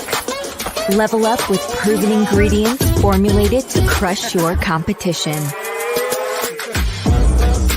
No gimmicks, no jitters, no messing around. Just high-potency results that keep you moving day or night. There's a new nerd in town, and we came to play. Nerd Focus. Smarter than energy. SeatGeek is the ticketing app for fans like Boomstick Lady. No free throw is safe from the roar of her sticks. SeatGeek helps her find a seat in the direct eye line of the shooter so she can sit where her boomsticks make the biggest boom. Everybody okay? SeatGeek handles the tickets to sports, concerts, and more, so fans can fan. Are you waking up in the morning with a sore jaw, headaches, maybe even ringing in your ears, all because you're grinding and clenching your teeth at night? That's exactly what was going on with me. That's when I found this, the Brux Night Guard. Now, the Brux Night Guard redirects the bite force away from the back teeth, reducing jaw pain while still protecting the teeth. This unique design is what makes Brux Night Guard different from all other traditional grind guards. Go to BruxNightGuard.com and order yours today. Hey everyone, I'm joined by my old friend, Mr. Ellis Williams, AKA Mr. Biggs. You called me and you told me, you said, man, I got Car Shield and it worked. What made you get it? I have this old SUV and I know the manufacturer warranty is about to run out. I don't want to get stuck with expensive car repairs. Right. So I gave Car Shield a call. Coverage was very affordable and there was no long-term contract. A few months after that, transmission went on my car. I took it to my mechanic, they called Car Shield and saved my family and I $2,400. Car Shield is America's #1 auto protection company. Their administrators have paid out over $1 billion in claims and cover most vehicles from 5,000 to 150,000 miles. You'll receive 24/7 roadside assistance, courtesy towing, rental reimbursement at no additional charge. Give Car Shield a call today before it's too late. Remember, Car Shield cars go farther. Protect yourself now against expensive auto repair bills. Call 800-513-9263. We were always hippies at heart, I guess, and that was one way that we showed it before we became full-time RVers. And we were definitely living small and minimally. What made us decide to go with Battleborn was everyone from their top leadership team down to their service department helped us so much the whole way through. Our relationship with Battleborn is so much more than business. And me and Dennis love to jam together. We've played together multiple times, and that's been an awesome transition. Be able to learn so much more about the business. Also, just make some awesome friends. Alicia. You can't hold somebody to that standard if you haven't voiced what you want and what you're needing from that. Mika. If you're not communicating expectations, you're waiting for your feelings to be hurt. Nicole. A lot of people don't want to take the time out to be alone and to get themselves together. Ivan. You got to be willing to work through stuff. And from the jump street y'all done had problems, maybe you don't need to be working through those. BS3 Network proudly presents Queen 3 and King podcast. Live every Tuesday at 7 p.m. Central.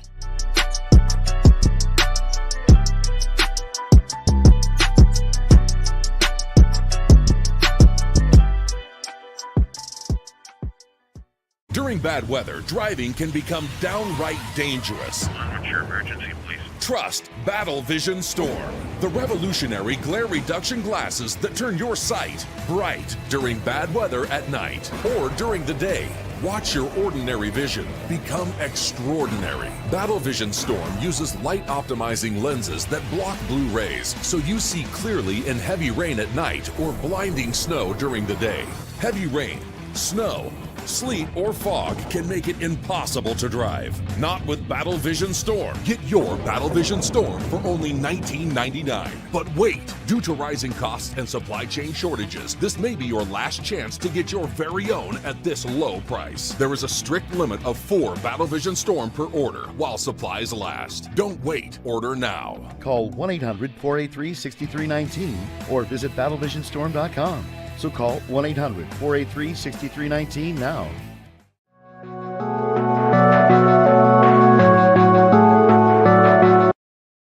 I want to do a TED Talk, but I don't have anything to talk about yet. I'm getting there. Life is for the living. We're not here that long. You can learn anything you want to learn without any money spent. What do I really enjoy? What do I really want out of life?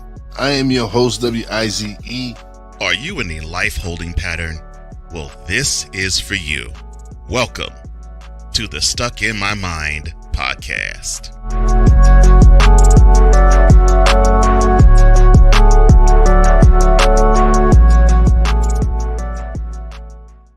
So Snowman's been asked, who's the face of the NBA? The face of the NBA has been residing in the Bay since he got here. And his name is Wardell Stephen Curry, the only unanimous MVP in NBA history. Take that. Oh, yeah! Welcome back to Snowman in the Morning.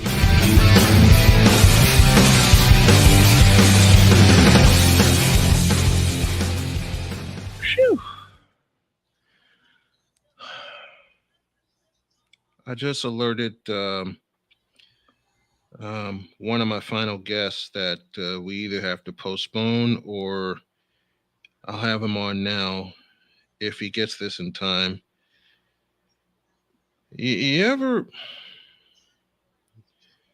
Have you ever felt so sick to your stomach that no matter how many times you thought you emptied it, it's just fills back up real quick? Oh, yeah. Yeah, I hear you.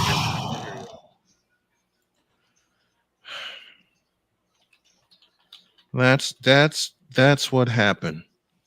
So I'm going to make a couple adjustments, get through this, and then going to close up shop because I got Matt Taylor a little later today.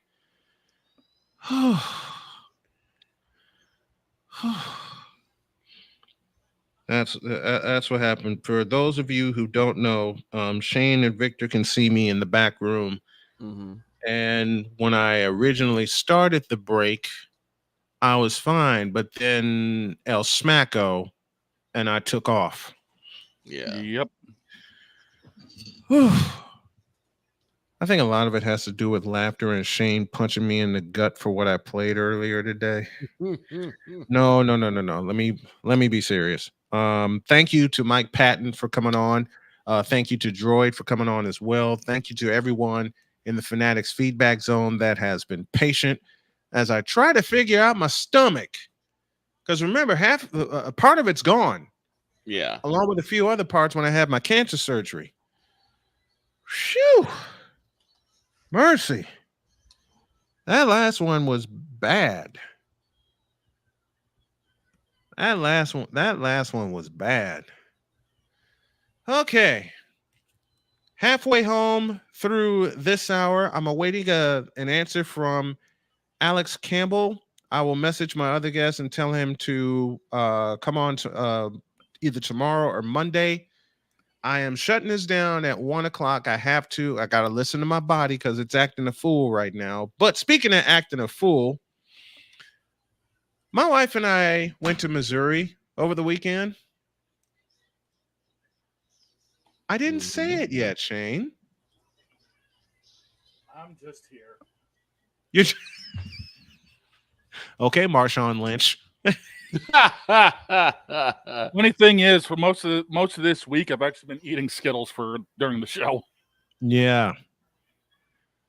Oh boy. I think I may need to get acquainted with Skittles, and I think I've had my last cup of coffee forever. Oh, that was a bad one. You say that now. I know I say that now, and watch what happens tomorrow. I'm going to walk in this sumbitch with a bigger one. Exactly. But it is something I do need to change, and I realize that now. Especially since on an impulse, I got... You know how you get stuff on impulse? Yep. Yes. Because you can't help it. Mm-hmm. Here you go. Mm-hmm. Uh-oh. The only thing is I'm going to lessen the consumption instead of coming in. And my wife said this to me too. My wife said, you know what? I think I'm going to be fine. It's starting to pass. I'm going to wait on Alex. We'll see how the rest of the show goes. So, thanks to everybody for being patient. My wife said this too when we were in the doctor's office, talking to my diabetes doctor. He said that I can have, give me this cup, 2 cups, and my wife got me this one. Thank you, honey, of coffee per day. But y'all know me. Right. That's what the cup you I usually get them like this. Right. And my wife made the gesture and said, "This is not a cup." And you're like, talk on it. She's right. Mm-hmm. Mm-hmm. Dadgummit, she's right. She is right. That's rule 1 of the house. That it is rule 1 of the house. It is rule 1 of the house. The wife's always right. Everything is your fault. Everything is my fault. What my wife's phrase is, you have the penis, therefore it's your fault. Right. That's rule 2 of the house. 3 concerns Lucy, and you know that one because she told that to you. 4 concerns chocolate, and we're both chocoholics, so can't help that. Right. And the 5th one, the 5th rule just happens to be my guest for tomorrow, which is Matt Taylor of the Indianapolis Colts. And that's always the answer. And that's always the answer. Even though I bend the rules a little bit. Mm-hmm. Oh man, we've had a ball this week. I want to thank you guys for hanging out with us. Why are you plotting revenge, Shane? Shane's been plotting revenge since we started. I have. Shane's like, oh, I'm gonna get y'all.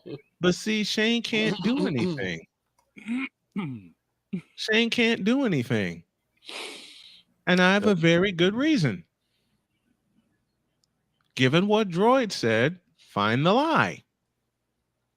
That's the problem. You're kind of hampered by the team that you root for. Aren't we all? I know Yes. I am. I am too. After the Super Bowl that was played, At least y'all made it there. Yeah, there is that. look, there's making it there, and then there's being 3 seconds away from a miracle. Fair. But I do expect Kansas City and Frisco to meet again. Oh, yeah. If not this year, then when we go home to Santa Clara. Yeah. But Kansas City is all of that and then some, okay? Can't deny that. No, you can't. They're the defending 2-time world champions. The NFC goes through San Francisco. Until I see different, Philadelphia.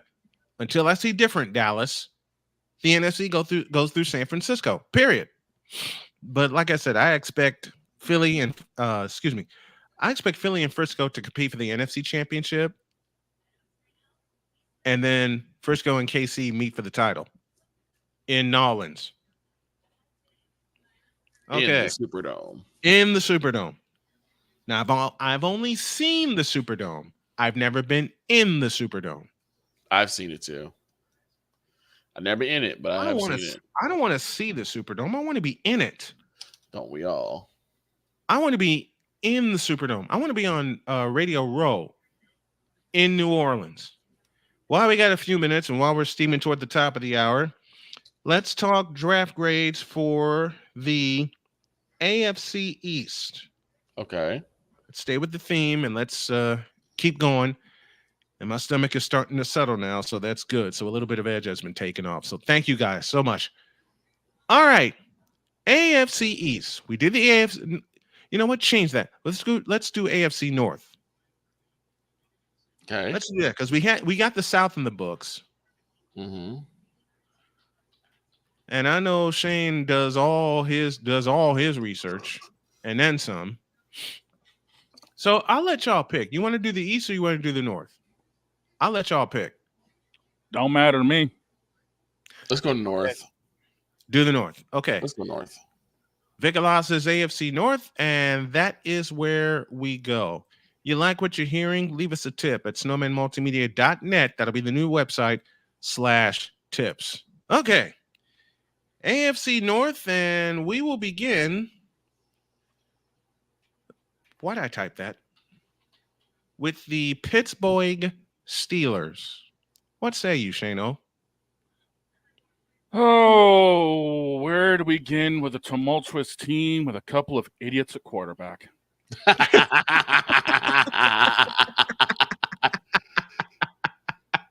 I mean, seriously. I mean, they made that trade. They made 2 trades. Mm-hmm. They made 2 trades for Russell Wilson. Mm-hmm. And I don't even have to say the other one. I'll say it. Justin Fields. Dear God. That's all right, what Shane. you guys had to mortgage on. And it looks like Pittsburgh went relatively split in the draft with, looks like 4 offensive picks and 3 defensive picks. Their 20th overall pick was Washington offensive tackle Troy Fautanu. Yeah, that one. I'm tongue-tied today. I swear I'm going to get people back. No, you won't. Honestly, for me, yeah, I think this would probably be like a B or C grade draft. I really like this draft because it looks like the Steelers are really trying to put the best system in front of these 2 clowns that you have at quarterback. Like, even they can't mess it up, you would think. Yeah. And it seems like they've also tried to fill some gaps that they needed, which was offensive and defensive line. Right, right. How many times have we said that? That you Too need many. to fill the gaps at offensive line. Who stands out to you, Shane?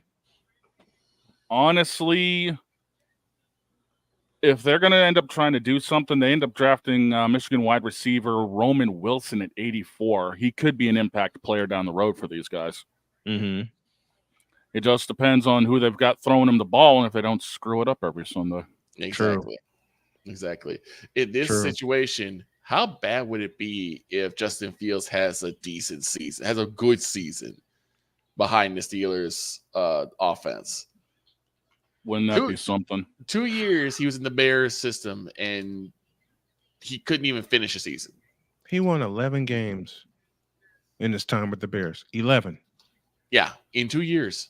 About as many wins as Cody Parkey has missed kicks for the Bears. Doink the clown himself, Cody Parkey. Wow. Jeez Louise. Oh, I got something for y'all to see in a moment. But let's stay on task and go to the Cincinnati Bengals. They collapsed this past massively. year. And now they've lost Tyler Boyd. They've lost Tyler Boyd to Tennessee, as we heard Mike talk about earlier. Shane, hand out some grades. Well, they once again went more offensive than anything, with it looks like about 7 or 8 offensive picks, including once again shoring up their offensive line.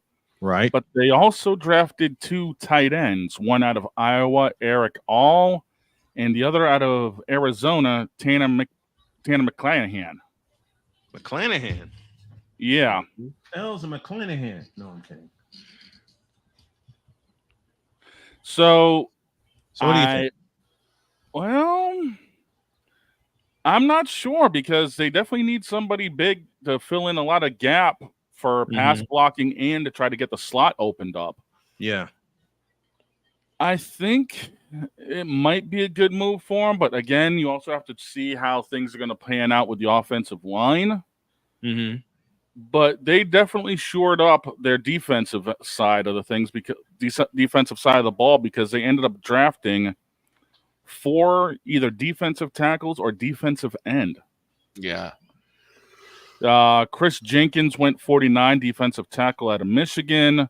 Defensive back Josh Newton out of TCU. And then the teammates, Cedric Johnson and Dejon Anthony, defensive end and defensive back, both out of Mississippi. Okay. So they go SEC for those.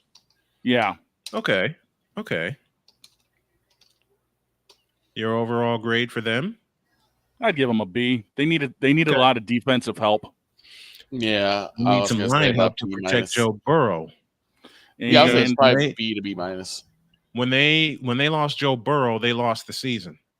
Yes, they did. Well, they definitely got that covered with Georgia offensive tackle Aramis Mearns, Texas A&M nose tackle McKinley Jackson, and center out of Miami, Matt Lee.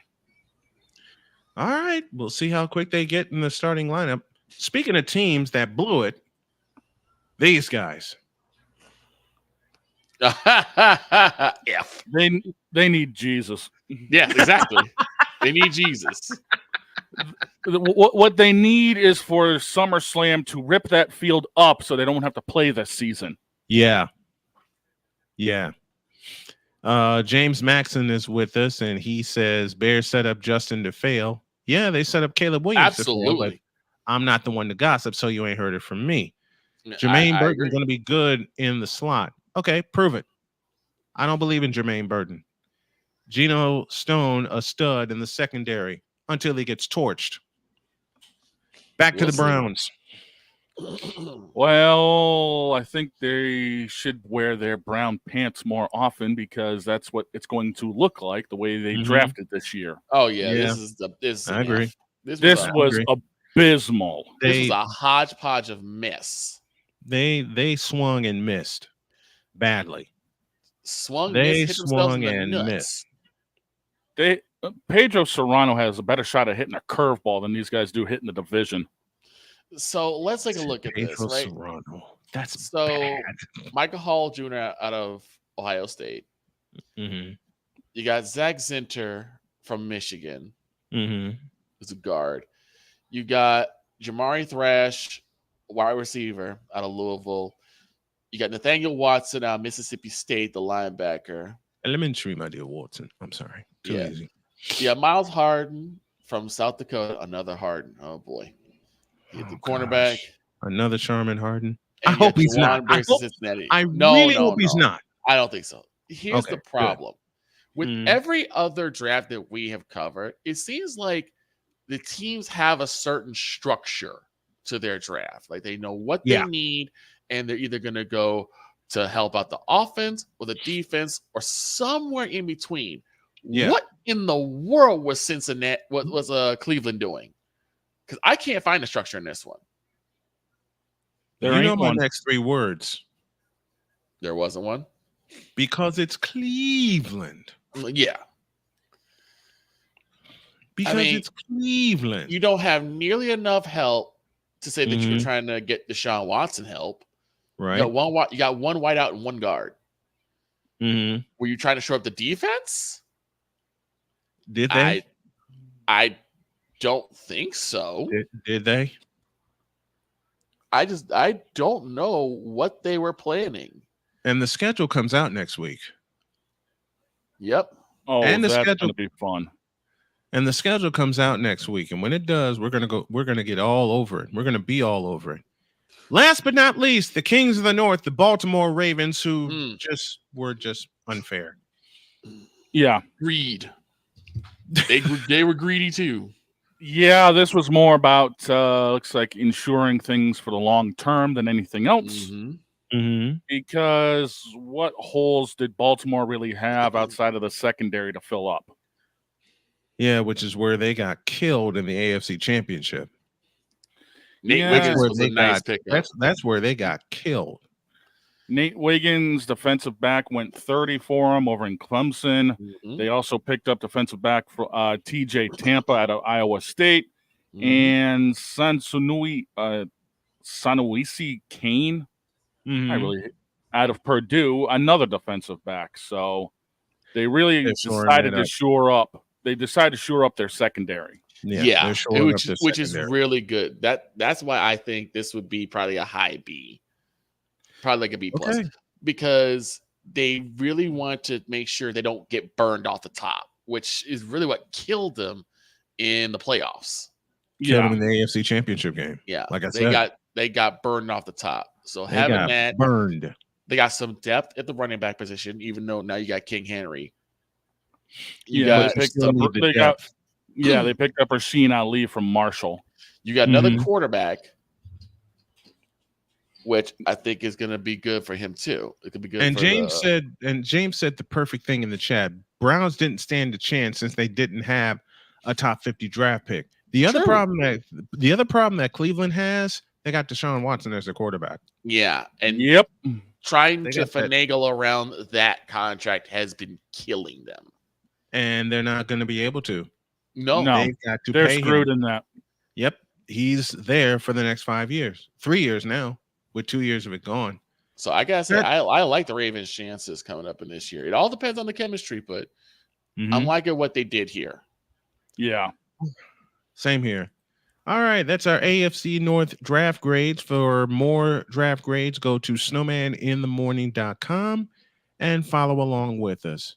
And now, I just happened to find this. Fantasy football way too early quarterback rankings. What? Yeah. Okay. I'm going to start from 10 and go to 1. All right. Oh, boy. I'm afraid. Number 10, Jordan Love.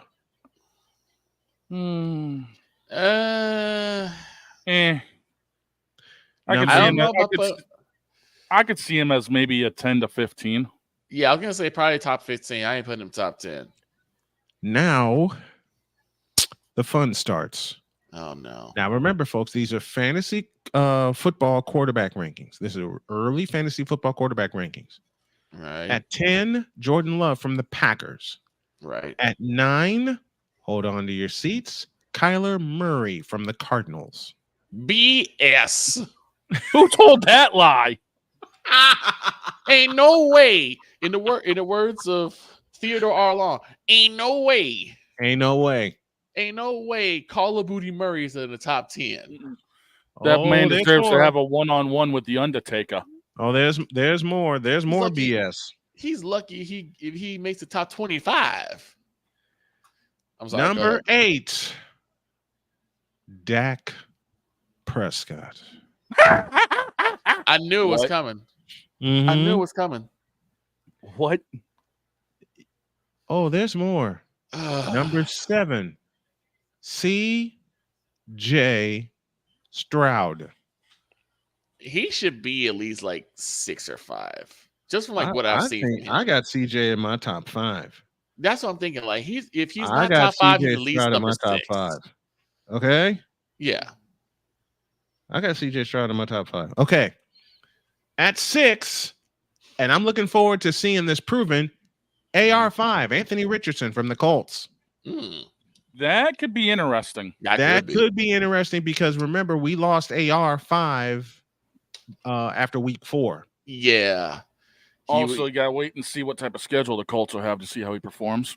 James Maxson weighs in. No running game for Dak means a lot of passing, which gives him more fantasy points. Doesn't give him any wins, but a lot of passing yards. Yeah, we'll see So how we'll see how Zeke fits into this supposedly new Cowboy system. Who lied? Because that's what I've been hearing on the annals of the Moronic Republic. This is the new Cowboy system. I'll repeat my question. I'll repeat my 4-word question. Who told this lie? I don't know. At 5 is Joe Burrow from the Bengals. Huh. I could see. I can see it. I can see part it. of me was like, that's kind of high, but no, I can see that too. Number 4, Lamar Jackson. A little low. Yeah, quite low. Speaking of low, this next one is just an insult. Oh no.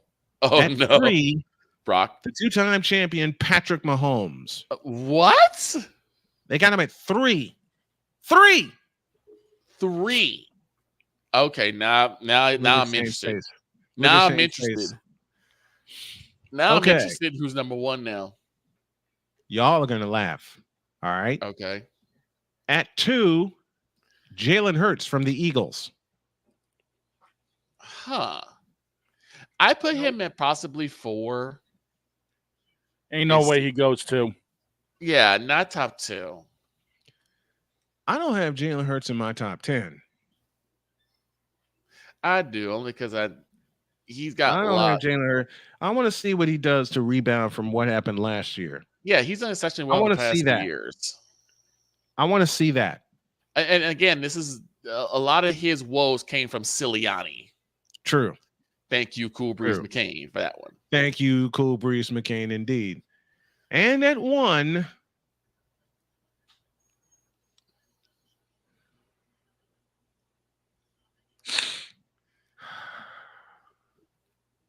is it mac and cheese? No, thank God. Is it 2 Chainz? Hell no. Do not tell me it's in Chicago. No. Honey, forgive me. No. Thank God. Okay. You had me worried there. Josh Allen. Josh Allen? Yeah, him. So not Brock. So Brock Purdy wasn't even in the top 10. You went exactly where I was going to go. So Brock Purdy Purdy went exactly through where I was going to go. Wait a minute. So Brock Purdy, disrespect. the NFC champion, the team that led the NFC champions, is not even in the top 10. No, in terms of fantasy quarterbacks, no. The disrespect. You put in, and I got nothing against Joe Burrow. Right. Okay. But see, you put in Dak. You put in Call of Booty Murray, and you couldn't even have a place for Brock Purdy? What type of nonsensical bullshit is Stephen this? A. I can't believe I'm saying this. Stephen A. We need you. No, we don't. You got me. That's enough. Because that is blasphemous. It is blasphemous. The captain, Derek Williams. For every to my friend, the captain, Derek Williams. Blasphemy.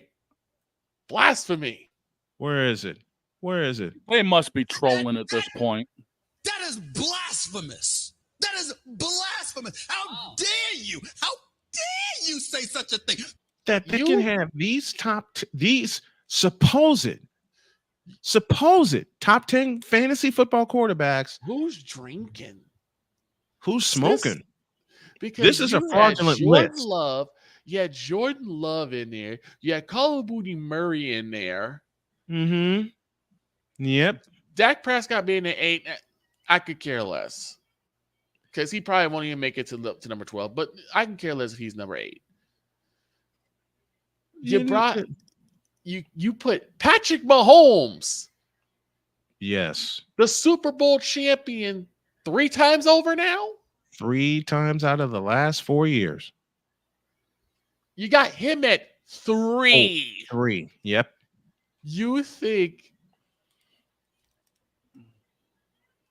you went exactly where I was. You went exactly where I was going to go, Victor, and I love you for that. Go ahead, Snowman. Go ahead. You went exactly where I wanted to go. Go ahead. Hit them because they need it. They need a Snowman's take or something. This cannot stand. You know what, Victor? You're on.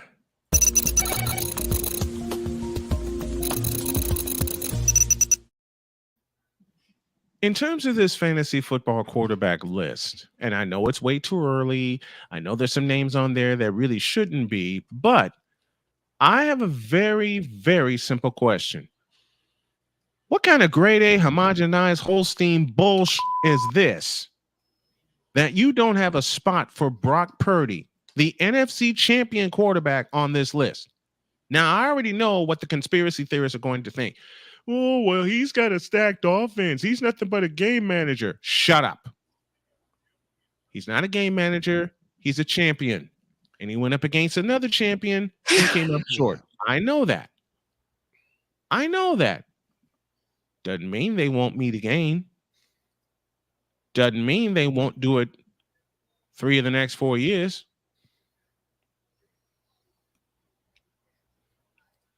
Doesn't mean they won't meet again. Doesn't mean they won't.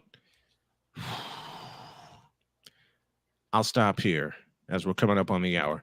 But listen, these fantasy football rankings, y'all got to quit. Yeah. Quit that ish. That's Snowman's take. What's yours?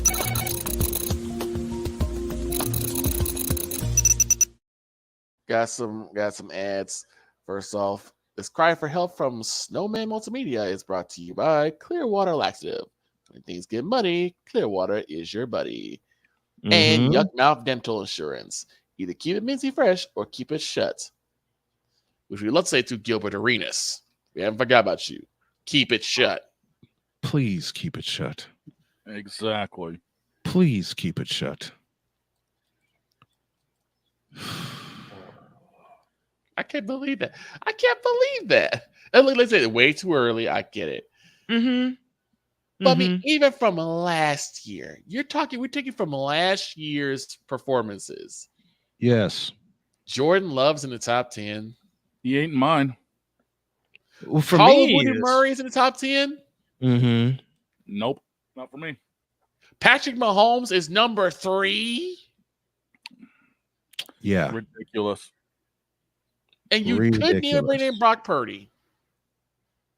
And they didn't want to bring in Brock Purdy. And let me explain. Let me also tell you, because I'm getting really doggone sick and tired of people saying, well, he's just a game manager. So what? What is your job as a quarterback? To win games. Sometimes it means you take the game over. Other times it means to manage the game. Let me ask you a question, Snowman, because you've watched way more sports than I have. Talk to me. Have you ever heard of a pitcher who pitched a perfect game simply because of his own pitching? Or was it like, other big-time plays happening around him to keep people from getting on base? You got 9 infielders. Pitcher's one of them. Everybody plays a role in a perfect game. Like Dwayne Wise. Exactly. So that means that a pitcher is more of a game manager, right? Yeah. Point guard. That would be my definition. Point guards like, say, Derrick Rose. when the Bulls were shredding every team in the Eastern Conference. Mm-hmm. Wouldn't he be considered like a game manager, even though, yes, he had his own flashes of brilliance? Yep. Let's take one of your favorites. Take one that's near to your heart. How about the legendary Joe Montana? Wouldn't he be considered somewhat of a game manager since, he didn't turn the ball over, he found the open man, he was able to get Jerry Rice, he was able to know when to call audibles, when not to call audibles, things like that, right? Yep. Wouldn't he be considered a game manager? Yeah, a Hall of Fame game manager. The whole person of people saying, "Oh, he's just a game manager." Why is that such a bad thing? I'd rather have that than someone who screws us over and misses every opportunity. I'd rather someone that doesn't fumble the football or throws picks or makes idiotic plays. Mac and cheese. I'd rather have that. I'd rather have someone who manages games than loses games. Exactly. It's so stupid. It really is. Yeah. Yes, the Niners got a stacked team. It's what you're supposed to do. Thank you. As an owner, you want a stacked team that can get you into the playoffs or the Super Bowl every single year. That's what you get paid for. To everybody in the NFC, to be the champs, you must unseat the champs. And my message for San Francisco to Kansas City remains the same. To be the champs, you got to unseat the champs. But I see San Francisco as having the best odds and the best chances to unseat the champs. Now, with all that being said, I don't think Alex is. Oh, he just got back to me and he's apologizing he didn't see it earlier. Let me see what happens. Let me go to a break. I'm going to cue something else up. We might just do some hot takes, and then I got Michael Ray scheduled for 1:35 Eastern time. Matter of fact, let me just go to a break, and I'll get Alex in here. Back in a minute.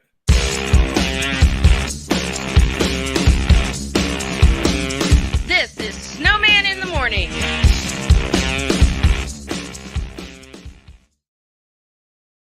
SeatGeek is the ticketing app for fans like Boomstick Lady. No free throw is safe from the roar of her sticks.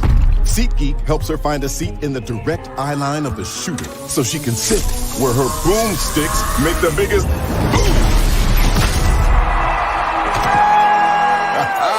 Everybody okay? SeatGeek handles the tickets to sports, concerts, and more, so fans can fan. The original Think Drink is back. Level up with proven ingredients formulated to crush your competition. No gimmicks, no jitters, no messing around. Just high potency results that keep you moving day or night. There's a new nerd in town, and we came to play. Nerd Focus. Smarter than energy. Are you waking up in the morning with a sore jaw, headaches, maybe even ringing in your ears, all because you're grinding and clenching your teeth at night? That's exactly what was going on with me. That's when I found this, the Brux Night Guard. Now, the Brux Night Guard redirects the bite force away from the back teeth, reducing jaw pain while still protecting the teeth. This unique design is what makes Brux Night Guard different from all other traditional grind guards. Go to BruxNightGuard.com and order yours today.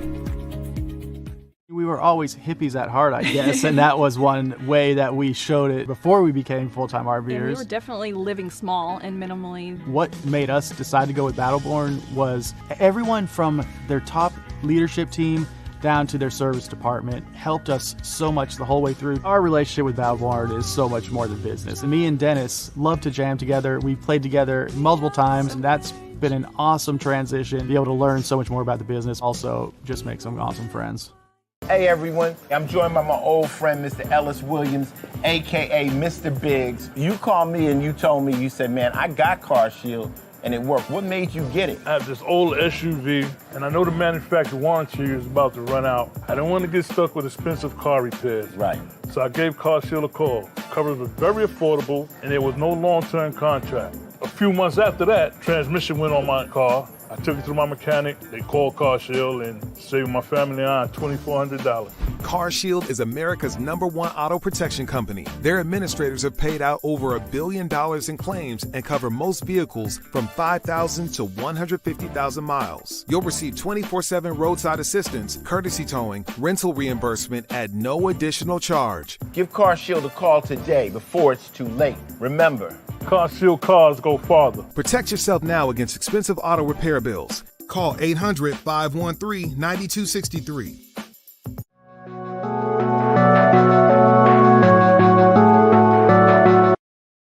I want to do a TED Talk, but I don't have anything to talk about yet. I'm getting there.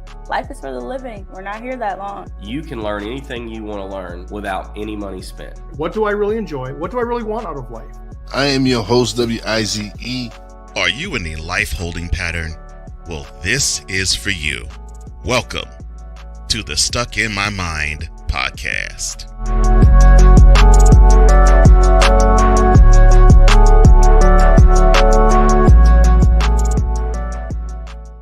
During bad weather, driving can become downright dangerous. What's your emergency, please? Trust Battle Vision Storm, the revolutionary glare reduction glasses that turn your sight bright during bad weather at night or during the day.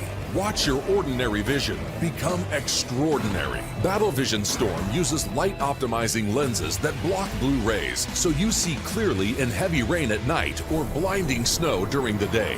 Heavy rain, snow, sleet, or fog can make it impossible to drive. Not with Battle Vision Storm. Get your Battle Vision Storm for only $19.99. But wait, due to rising costs and supply chain shortages, this may be your last chance to get your very own at this low price. There is a strict limit of 4 Battle Vision Storm per order while supplies last. Don't wait, order now. Call 1-800-483-6319 or visit battlevisionstorm.com. So call 1-800-483-6319 now.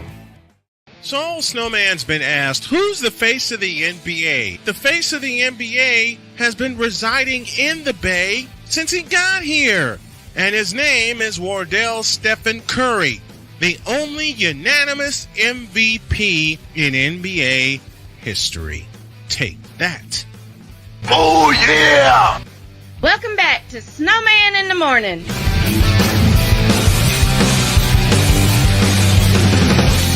Woo! Powering through. Alex Campbell is on the way. And I already see the set that he has in the background. I'm going to yell at him for that. All right. 8 minutes after the hour in our final hour for the day. Tomorrow, Chris Bates will join me. Matt Taylor, the voice of the Indianapolis Colts, scheduled to join me as well. The lovely Pamela Michelle will join us to talk Giants. We'll do our NFC draft grades and all kinds of other good stuff. And it's an 8 a.m. launch tomorrow, so be prepared. We're going early tomorrow, 8 a.m. for Snowman in the Morning. Now, I got a question. It goes like this. If you were to restructure the college football playoff, would you start with 4 teams like they did or 8? I'd go 8. 8. I'd start with 8 too. I'd start with 8 because you want the chance for teams to get in as an at-large. Yes. When they first started, you had only the conference champions. I had to think about it. You only had the conference champions in there. Right.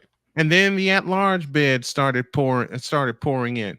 What did Dietz say on one of our college football shows? They rewarded Ohio State for not playing. And they punished USC for playing. Yes.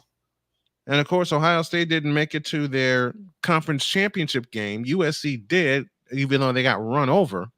Mm-hmm. Right? Yep. Mm-hmm. Well, let's see what happens. I'm going to bring a friend of mine on who's going to help navigate this college football madness. His name is Alex Campbell, and he joins right now. What's up, Alex? Gentlemen, how are we? What's going on, man? What's You going on? just Good happen to see you have a guys. picture of the big house behind you. National title, baby. Bring it home to Ann Arbor. Yeah. Well, we had talked about this off the air, and I just posed a question to the guys, and I'm going to pose it to you. If you were to redo the college football playoff, would you start with 4 teams or would you start with 8? I would definitely start with 8, and I'll give you the reason why. Because we have 5 power conferences. To me, it works out perfectly, right? We'd have the conference champions that were automatic in, and then we'd have 3 at-large bids. And see, I think that would work perfect for like your smaller mid-majors that run the table. Like, let's say, East Carolina a couple of years ago, if they end up running the table, beating BYU in that final game, or even BYU from the same year for that matter, school like that, they go undefeated. I'm a big believer that, like, in college football, there are a lot of teams that are basically only exhibition teams. And I'm really hoping that this larger playoff fixes that. The reality is, if you go and win every game on your schedule, I don't care what league you're in, and then you can't play for the title, you're an exhibition team. That would describe Florida State last year when they were left out. And the argument came in, we talked about it on this program. The argument came in, who did they play? Well, you can only play who's on your schedule. But then they used a perfect season and an ACC championship, the committee did, against them. Don't you think so? I mean, I agree. I also think that the committee got it right for a reason, because the system itself was already flawed with only 4 teams. Right. And I heard, here's the argument I heard a lot from the pro Florida State getting in crowd. It was like, well, Ohio State got in, that one year, and they lost their starting quarterback. What a lot of people are forgetting is that Cardale Jones helped Ohio State beat Wisconsin like 55-13 or some crap. They did not do the same thing in their ACC title game. They struggled in that game. I think if they won in dominant fashion, like Ohio State beat Wisconsin that year with a 3rd string quarterback, I think they would have been in. But the fact that they didn't show that force with a weaker ACC opponent, that's part of the reason. And I think the committee in the end got it right, but they were hampered by the fact that there were only 4 teams to begin with. Yeah. And both of those games that we just had this past year, Michigan, Alabama going to overtime in the Rose Bowl, and of course the track meet that was Texas and Washington in the Superdome. How does that change this year? Because you and I talked about it briefly. Now I want you to go into it. How does it change and make more teams want to compete to get into that 12-team playoff? Yeah, well, I think in a couple things. The conference realignment to begin with is creating a scenario where, like, for instance, I'll take Michigan's schedule, right? Michigan plays Texas in week 2 at the Big House. That is a matchup that historically you would have never seen without all this conference realignment. You would just never see that matchup. And it's not that they play in the same conference. It's that both teams need to have an impact win before they even start conference play, and that's how they feel. And so I think we're going to get a lot of those more dynamic matchups early on in the season, and so the ratings are going to go through the roof on those. And then the ratings are really going to go through the roof at the end of the year, because in the last 3 weeks of the season, you're going to have 20 to 25 teams that are still competing for a playoff spot. So you got 7 at-large bids plus the conference champions. How does this play? We talked about conference realignment. How does this play into the dissolution of the Pac-10? Do they still get an automatic bid? Not well. At current, the Pac-10 is made up of 4 teams or something like that. So I would say no. Not currently. Now, if they revitalize the Pac-10, which I think is unlikely, given the fact that they have not made a bid for a better TV contract, they've not made a bid to actually bring more money into the athletic departments, and that's exactly why those schools left. You know what I mean? So I highly doubt that we're going to see the resurrection of the Pac-12. Like, for instance, the Big 12 has done a great job, in my opinion, scrambling in the aftermath of losing Oklahoma and Texas to assemble something that looks like a pretty respectable conference. That could actually compete, close to that level. The Pac-12, I don't think, has any real shot of doing that. Why do you think the Pac-12 failed and wound up being blown up as a conference? Let's go there with that one, because I've always loved the Pac-10, but I think for me, and I guess I'm looking at this through the prism of me watching college football for as long as I have. The mistakes they made was allowing Colorado and Utah into the conference that made it the Pac-12. What say you about that? Yeah, I mean, the admittance of Colorado and Utah, and then the fact that like they just did not really work well with the TV deal. They thought that they would have, basically that they would be fine no matter what, that they just go along with this hubris. And then, you watch the Big Ten network and all the affiliated networks strike a deal with the Big Ten that brings in $70 million a year for each program, and you're only making 17 at USC. Come on. You're just not. What's going to happen there, and this is why they failed, because what's going to happen when you only have your premier schools making a fraction of what the SEC and Big Ten schools are? What's going to happen is this is a recruiting war. Let's be honest. That's what college football is. So your facilities are now going to be exponentially better over the next decade in the Big Ten and SEC compared to the Pac-12. And schools saw that coming, and that's why they left. Yeah, that's exactly why they left. It all comes down to dollars. It does. Now, how powerful can the ACC be with the season because they were going through the same kind of turmoil in terms of getting a TV contract, a good one, getting some better ratings and getting some better play from their schools. So we saw the failure of the Pac-12. What does the ACC do? I think they're pretty deeply in jeopardy because they're in a pretty similar circumstance where they're paying close to, like half. They're getting half of what the Big Ten and the SEC are getting in their TV deal. And on top of that, just close your eyes and picture how perfect Clemson would be in the SEC. How perfect Florida State would be in the SEC. That is low-hanging fruit if they can't get competitive on the dollar side for the SEC. And don't get it twisted. This whole thing is an arms race between the SEC and the Big Ten.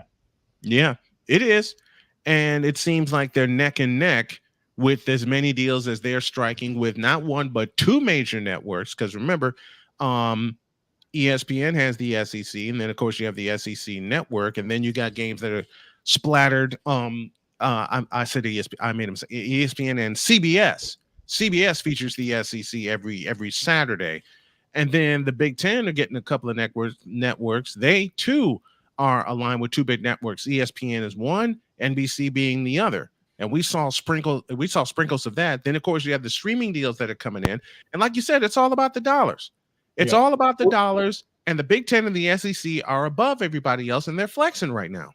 Correct. And it looks like, Fox Sports is going to be a player. I'm not sure how much ESPN is going to pick up Big Ten games. They're going to be all over the SEC, though. NBC is going to have a lot more Big Ten games. Plus, they got Notre Dame. And I'm mentioning Notre Dame. I know that they're hooked into the ACC, but you watch over the next few years, it is going to be incredibly hard for Notre Dame to resist the call of the Big Ten. They are in the Big Ten's backyard. They're currently making about $30 million from their TV deal just with NBC. They're the only school in the country that could make $100 million plus off of the contract that they already have extended through 2028 and the Big Ten deal itself. So that is going to be really hard for Swarbrick and that entire athletic department to resist, especially as the SEC or the ACC. I'm sorry, they struggle again this year if the ratings don't shoot up for the ACC, and they need not just Florida State and Clemson to play well. They need NC State to be a serious challenger. You know what I mean? They need and probably another dark horse like BC to come along and be a serious challenger. And I just don't know if that's in the cards based on the rosters they have. You know, a team in the ACC that they would really need, you mentioned teams that could become a dark horse. You know, a team in the ACC that would really boost their ratings if they became a dark horse? Georgia Tech. Yeah. I saw that smile on your faces. You know which way I was going. Georgia Tech. I did. So I thought you were going to either say Georgia Tech or Miami. I think either way, both would be perfect. Having both would be absolutely perfect. If you get both, that would be sensational. But you've got to have 10-win seasons out of both plus Clemson. There's got to be some mix of three. You got to be competing. Now Florida State was great, but losing Fuller that really hurt the end of the year, and that's the reason you got held out of the playoff. And that would have been tremendous for the ACC. But that's how the cookie crumbles, and that's also why we have 12 now. So just rejoice in that you're not. Stop complaining if you're the Seminoles and just look forward to next year because it can't really happen again the same way it just did. Alex Campbell joining us on the program, talking all things college football playoff. Real quick model. Take what happened this year, put it through your model system, and who would the 12 teams be? Through your eyes, who would the 12 teams be? So, you got obviously the top four was there. I'll take Florida State. You know, because they deserved it. You know, USC flirted with it all year. I'd like to see them in with Caleb Williams, especially. Right. Utah, I feel like would have got in there. Ohio State would have been in there. Even with McCall. And then probably a couple dark horses that I'm just not thinking of now would have crept in. But Texas, you know, was already in. I thought Texas was one of the weaker teams. I'm really interested. I don't mean to come off course, but I'm really interested in that early Texas Michigan game. Michigan, of course, losing a lot offensively, but that is if Texas goes and lays an egg in Ann Arbor, look, they have national title hopes in mind. If they go lay an egg in Ann Arbor, it's going to be a problem. Yeah, and that would take them out of the national championship picture if they went and laid an egg in Ann Arbor, like you said. You know, another team that would have gotten a chance to not only be in the playoff but defend their title, Georgia. Correct. Yeah, I drew a blank on that one. Absolutely. And Georgia fully capable of winning the title as well. You know, Georgia, I know Georgia fans felt like they got snubbed with Alabama getting in. Why do you think Georgia got snubbed? Why do you think Georgia was held out? Even with the loss to Alabama, they've won 29 in a row. They won back-to-back national championships. They could have easily been let in to defend their title. Why do you think Georgia got snubbed? I think that there's a lot of like love for Nick Saban out there. There's a lot of love for Alabama, and that factored into what, you know, if you look at the college playoff committee, it's littered with people that were SEC you know, figureheads basically for a long time, you know, and they all remember that it's hard, even for the average college football fan, it's hard to remember that Georgia's been so good over the last few years. I think it's still a lot of the credit the SEC and the average football fan goes to Alabama over the last decade. Even though I would say 3 years ago, and I think so would you, that Georgia really eclipsed Alabama and has stayed in front of them the whole time. And I think Georgia actually probably would have beat Michigan in that game based on how Michigan played against Alabama. And that, I mean, as a Michigan fan, I'm saying that. I think if Alabama could take you to overtime, Georgia could have hung tougher than that. And also plays a different style than that Alabama team does and could match ground and pound just perfectly with Michigan. Alex Campbell joining us here on the program. He and I have a little project in the works. We'll keep you updated on everything that's going on with that. Look for a fall launch for that just around the time that football starts. We're going to have some fun with that. Thank you, Alex, my friend. I love you coming on. We're going to have you back a lot more. Thank you. Sounds great. Alex Campbell joining us here on the program, but man, he's right. Georgia has not only caught Alabama, but they've eclipsed them as far as SEC popularity, as far as SEC ratings. For me, even though Alabama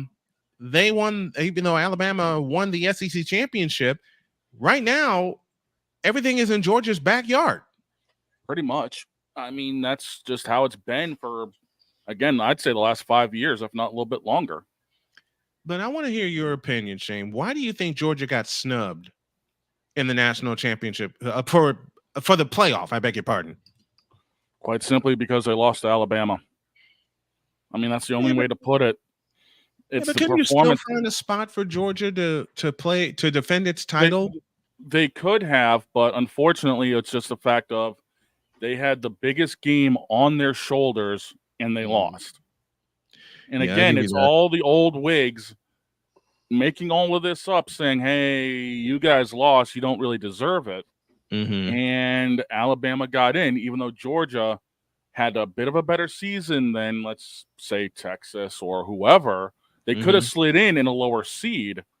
But no, the old wigs that be said, you guys don't deserve it. I mean, come on, they left out a perfect team. What makes Georgia think they would have ended up getting anywhere? And Texas beat Alabama at Bryant-Denny Stadium. So I think that's the game that got Texas into the playoff. Easily. The selection system is a mess. It's been that way for a while. It has. It truly has. Because they don't look at records. They barely look at opponents. It's always a hodgepodge of reasons why they just don't want that team to be there. Georgia was the champion. They should have been there to defend their title. Florida State as well, because they ran the table. Yep. They ran the table with their schedule. The argument came in, and we talked about it with Jay Spivey. Who did they play? They played who was on their schedule. Exactly. It's not their fault. It's not a team's fault, or it's not a school's fault that some other teams, people don't see them as being watch-worthy. That's not their fault. They play what's on the schedule. You know what got Alabama to the playoff last year? Their miracle 4th and goal from the 31 against Auburn in the Iron Bowl. I mean, that got them in the playoff, because if they don't convert that, Alabama's out, Georgia is in. I'll ask this question. To a point, Texas is out, Florida State gets in. I'll ask this question. Why not just go by the record? It's a universal, right? It's a universal way of saying which team is the best. Yeah, you can say, well, they had a soft record, and you still got to go out there and play those games. You still got to play those games. You still got to win those games. You got to play who's on. You got to play who's on your schedule. Right. I'm looking forward to that week 2 matchup with Michigan and Texas in the Big House. And old Snowman may have to slip on the headset and provide a little alternative play-by-play for that. We're up against the break. We're going to take one. Michael Ray is on the way to talk about You're the Coach, a football game that's a board game. Really? What? We'll tell you about it when y'all get back.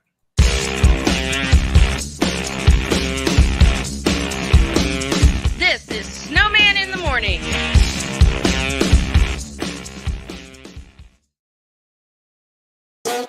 The original Think Drink is back. Level up with proven ingredients formulated to crush your competition.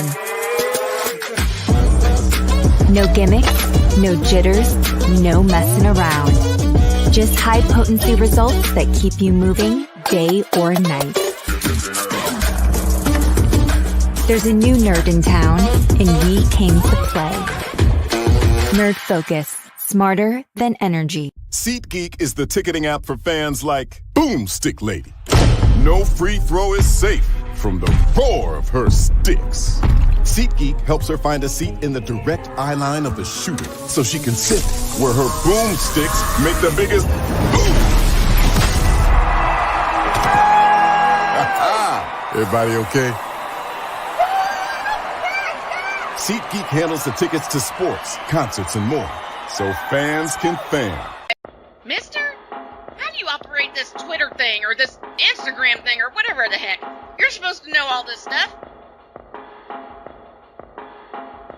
Anyway, welcome back to the show.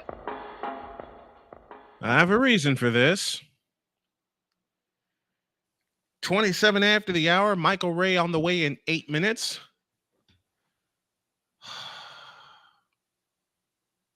Okay. Dwight Howard. And this found me. Oh, no. Said, quote, first off, I think it's still a lack of clarity what MVP means and the way it's voted on. Is it the best player or the player who has the most value to his team's success? It still intrigues me that Kobe and Shaq only have one MVP. Also, it's crazy that Bron doesn't have more MVPs than anyone else. Put a pin in that. He's probably the most snubbed. Put a pin in that also. Lastly, D-Wade, Carmelo, and the man on the NBA logo never winning it is crazy. What do you all think? What was the biggest MVP snub of all time? Close quote. This after the correct person and Nikola Jokic was voted MVP yesterday. His third in 4 years. Congratulations. 4 in a row, but I have a conspiracy theory about that we'll talk about at a later time.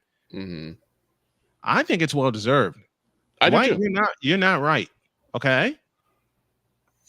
The vote was done. Jokic is elected MVP. What of it? Here's the thing. MVP doesn't necessarily mean the best player all the way around, at least in my opinion. It's the person that has the highest impact to your team. The teams that get, especially to the finals. Who was the individual that helped propel their team to that level? That's what I believe as the most valuable player. When D Rose was given the distinction, the Bulls were dynamite. And who was the common denominator? It was D Rose. Derrick Rose. When you look at the finals in the 90s, I'm talking the Bulls double three-peats. Mm-hmm. Who was most valuable player? Michael Jordan. Who was most impactful player? Michael Jordan. So he was the only one that did alone, but he was the most impactful player. Same thing with Kobe. The reason why Shaquille O'Neal, Magic Johnson, Larry Joe Bird. Yeah. The reason why LeBron does not have those many distinctions or MVP nods is because he didn't propel his team to the top brass. You know who should have more? You know who should have more than 2 MVPs? Stephen Curry. Steph Curry, yes. Because he got robbed in 2017 and he got robbed again in 2018 just because Russell Westbrook devalued the triple-double. He devalued it. He absolutely devalued it. And then there's Sharman Harden because his Rockets won 65 games and then got kicked in the ass in Game 7 on Memorial Day in 2018. Right? Right. Tell me what is wrong with this picture. And then you also got to take consideration of where those teams landed at the postseason. You can't be the most impactful player on the Charlotte Hornets and then be considered the MVP. You can't be the most impactful player for the New Orleans Pelicans and be considered for MVP. Which brings Anthony Davis to mind. Which absolutely brings Anthony Davis to mind. Look at where the Lakers have basically finished their regular season and landed in the postseason. Both times these past 2 years, they've been in the play-in round. The gimme round. The gimme round. Or as we usually call it, the loser's bracket. The loser's bracket. Bracket. I love bracket. You weren't good enough to get to get in the top 8 seeds, so we're gonna give you 2 gimmies.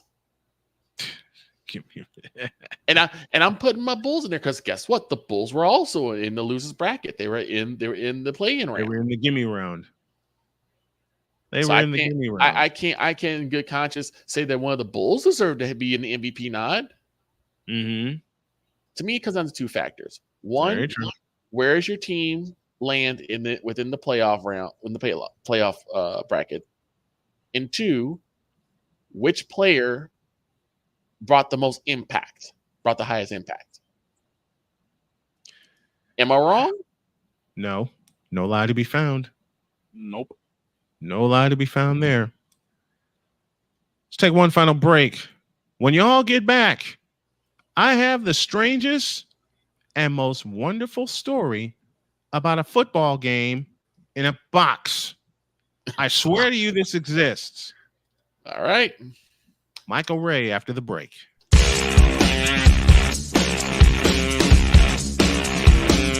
This is Snowman in the Morning.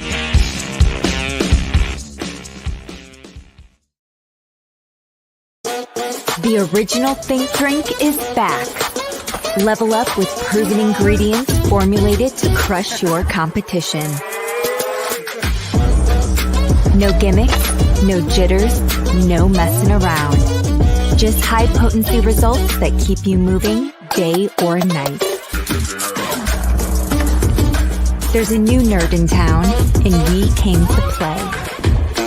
Nerd Focus.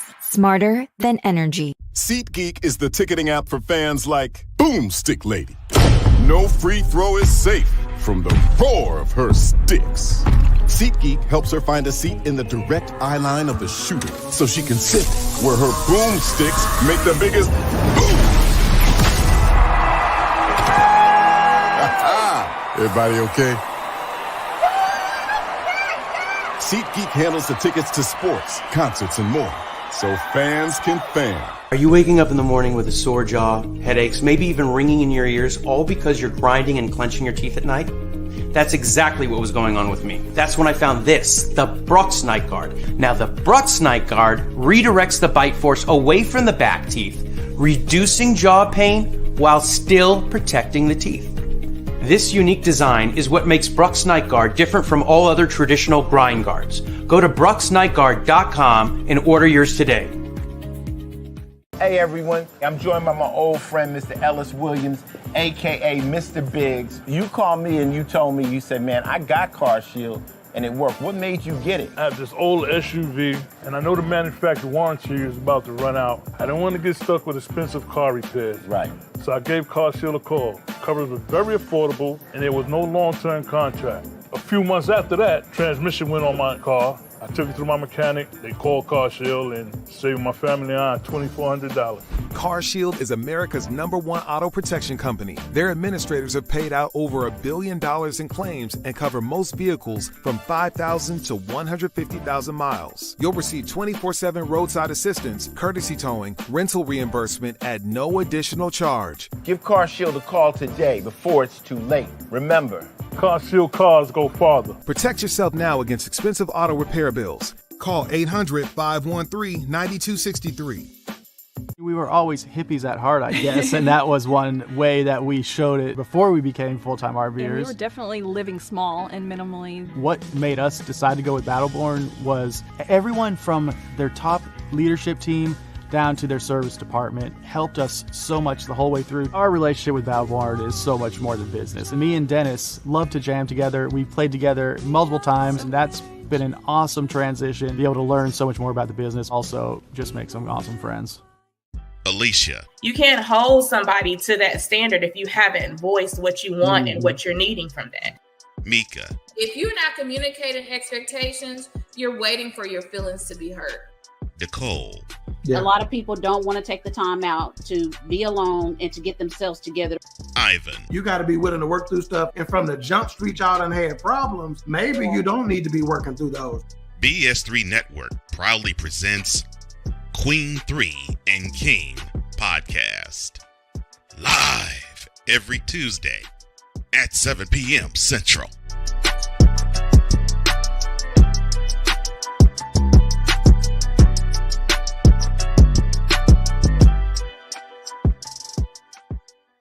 During bad weather, driving can become downright dangerous. What's your emergency, please? Trust Battle Vision Storm, the revolutionary glare reduction glasses that turn your sight bright during bad weather at night or during the day. Watch your ordinary vision become extraordinary. Battle Vision Storm uses light optimizing lenses that block blue rays so you see clearly in heavy rain at night or blinding snow during the day. Heavy rain, snow, sleet, or fog can make it impossible to drive. Not with Battle Vision Storm. Get your Battle Vision Storm for only $19.99. But wait, due to rising costs and supply chain shortages, this may be your last chance to get your very own at this low price. There is a strict limit of 4 Battle Vision Storm per order while supplies last. Don't wait, order now. Call 1-800-483-6319 or visit battlevisionstorm.com. So call 1-800-483-6319 now.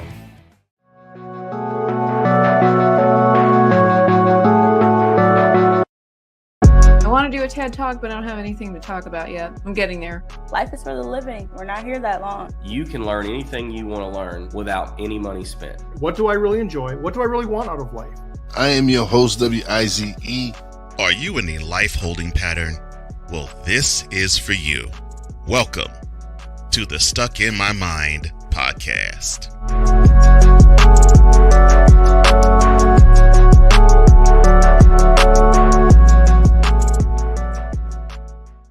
So Snowman's been asked, who's the face of the NBA? The face of the NBA has been residing in the Bay since he got here. And his name is Wardell Stephen Curry, the only unanimous MVP in NBA history. Take that. Oh, yeah! Welcome back to Snowman in the Morning.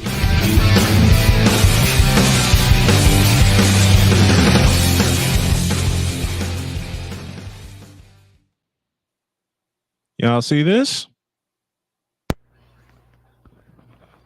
Yeah.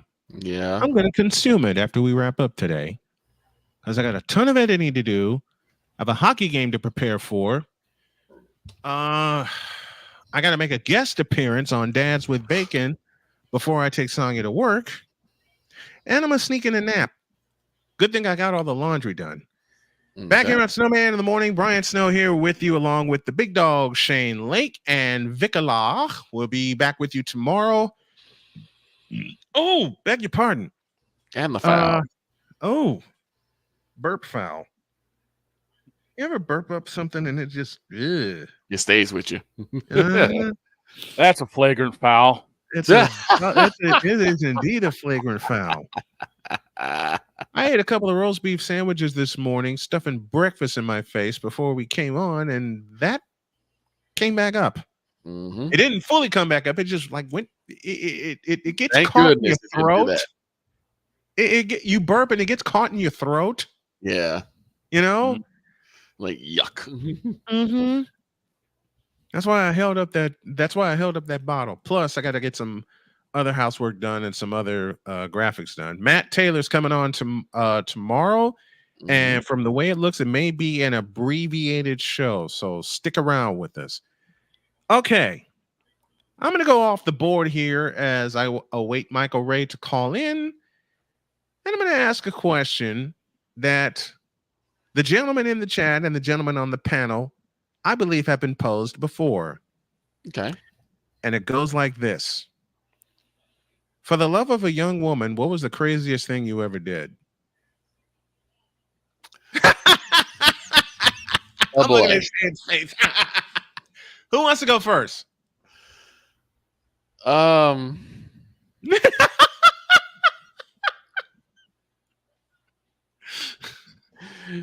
guess I'll go first. Okay. What you got? There was a young lady that I was very interested in when I was in college. And we went to Navy Pier.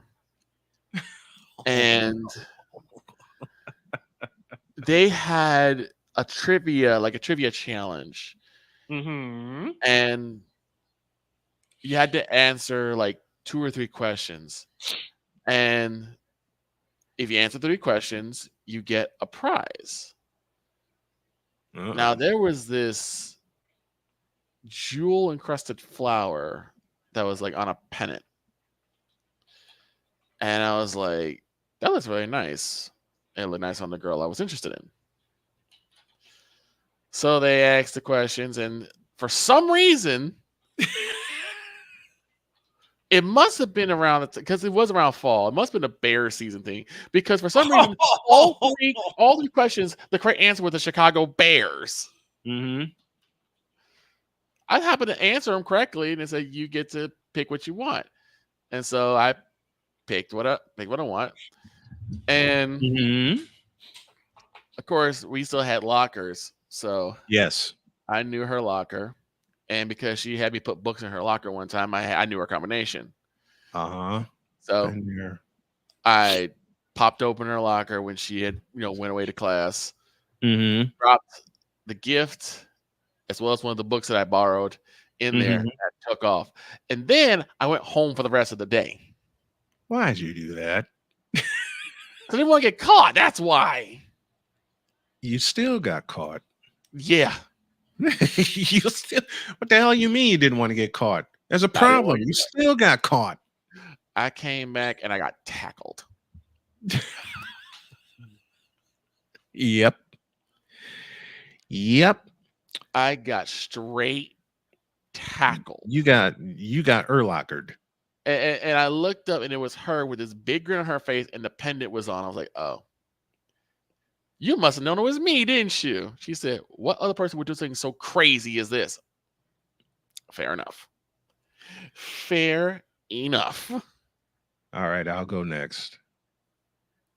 And this led me to marry the woman I am so in love with right now.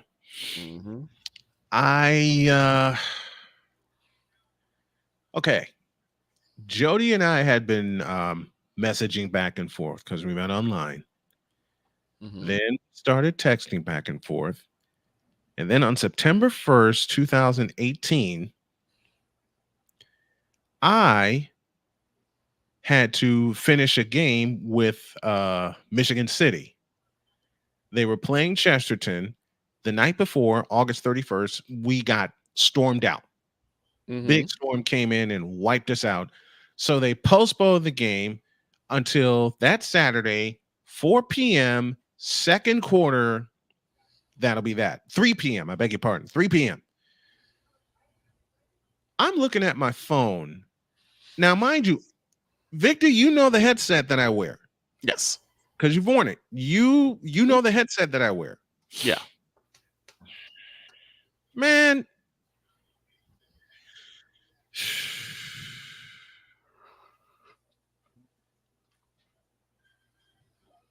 For some dumbass reason,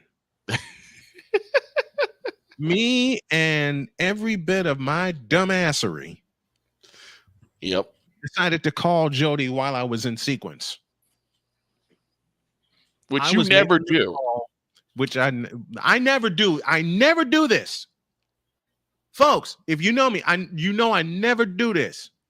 Matter of fact, I yelled at Victor. Yes, you did. When he called me while I was describing the uniforms and going through, it was Loyola at Brother Rice, and I was going through Loyola's offense. Same girl that I was interested in. Uh-huh. Which resulted in a call that night that we'll talk about later. Yeah. Man, I decided on a whim, on an absolute whim, I am going to call this young lady. I'm going to call Jody. I heard her say hello, and I was within sequence. I took a break. I heard her giggle. And you melted. I was a goner. You melted. That's when you get the all clear sign. Yep. And you walk out into the playground. Finish it, Victor. And melts. 6 years later, best phone call I ever made. Right? You broke your own rule, but you got away with it. I broke my own rule that I don't call anybody during a game. I broke my own rule. Victor knows the rules I wrote down, typed up, and put in a binder because he's been with me. Okay? Man, I called Jody on a whim. And that was one of the times I said, screw it. I'm going for it. I'm glad I did.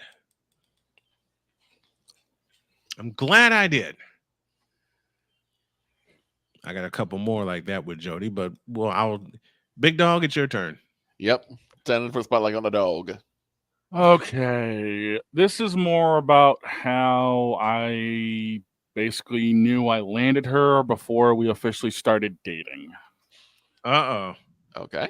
And Vic, you're going to appreciate this because it happened at a WWE house show. Hey. I love it. Me and a few friends, we were celebrating my birthday early. It was about 9 days early.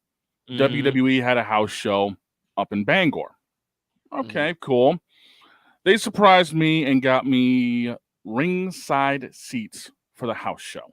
Oh, you can't compete with that. No, you can't. Really can't. You can't compete with that. You know, Heather and I have been great friends prior. We've always been yapping back and forth, talking wrestling, talking relationships, the typical. To this day, I still tell her, even way back then, we sound like we were in a relationship between ourselves. Right. And she's like, yeah, you're not wrong. Been there. So, been there, done that. Been there watching this love story and y'all watching mine. Go on. So, we get the message, it's intermission, got about 10, 15 minutes. And unfortunately, the one thing about house shows is the metal seats on the floor are hard as hell. Right. Yep. Now, I got to lumber my 6'4" frame out to the hallway, kind of stretch out a little bit. when I hear this familiar sounds of somebody walking on crutches. Oh boy. So I turn around to try to make sure I get out of the person's way, and lo and behold, it's Heather. I'm like, what in the hell are you doing here? Because I glanced down. She's like, I ain't missing a WWE show. Yeah, but what about your foot? I just had surgery. I'm still not going to miss a show. Trust me, I'm fine. We get the yakking, catching up, yada, yada. I hear off in the distance in the ring, there's 3 minutes left before we get back from intermission. I look at her. I'm like, so where are you seated? She's like, I'm up there in the nosebleed section, which even though Bangor Auditorium's not really nosebleed, it's still far enough away. Yeah. I'm like, okay, hold on a second. One fell swoop, crutches and all, I picked her up, carrying her through the crowd. Hot coffee, hot soup, watch your ass. Got her planted in her seat within 45 seconds. I've done that. She was with a friend. This is my first time running into the person that actually hooked her up with the tickets, who's actually now since become a good friend of ours in general. I'm like, watch out for my girl. Just take good care of her. And I ran back down, making it in time to see the next match, which was, I think, Kane versus Finley. And you're like, what did I just say? I didn't think anything of it. But that is literally how I knew at that point it was over. See, and mind you, this was years before she and I officially started dating. Right. It's like having me and someone were like, wait, what did I just say? Like, what? What the hell happened? I mean, the dating thing, we literally end up having like a 48-hour first date. That was Jody and I. 48 hours has 72 hours. That 72 hours is turning into 6 years. I'll give you another one. That's funny, and it's actually more of a kind of reversal role. I was dating a girl when I was working at CNA named Shauna. Yeah. Now, I was fine when I was fine when I got in the building, right? And all I ate was some oatmeal with some craisins and a little bit of brown sugar. I was trying to, get better at my health. The hell did you do that for? I don't know what it was, but my stomach started to tear me up. I was in so much pain and I was so lethargic that we were in the middle of a Christmas party and I couldn't do anything. I couldn't keep anything down. I couldn't do anything. I didn't want to eat anything. So I said, I don't know how much longer I can stay in today because I'm in so much pain. Yeah. Shauna goes and tells two of my supervisors, said, Vic, or Baker's decision, you go home, you get rest. And I'm like, no, but Vic, go home. Okay. So we called an Uber to take me home. Shauna goes over to the Uber driver, said, you know where his address is. If you want to live to see your next Uber ride, you will make sure he gets home with no incidents. Jeez, and I thought I was bad. Yes, ma'am. Then she gave me a stern look and said, you are to get in bed and get some rest. Yes, ma'am. Jeez, I thought I was bad. Man.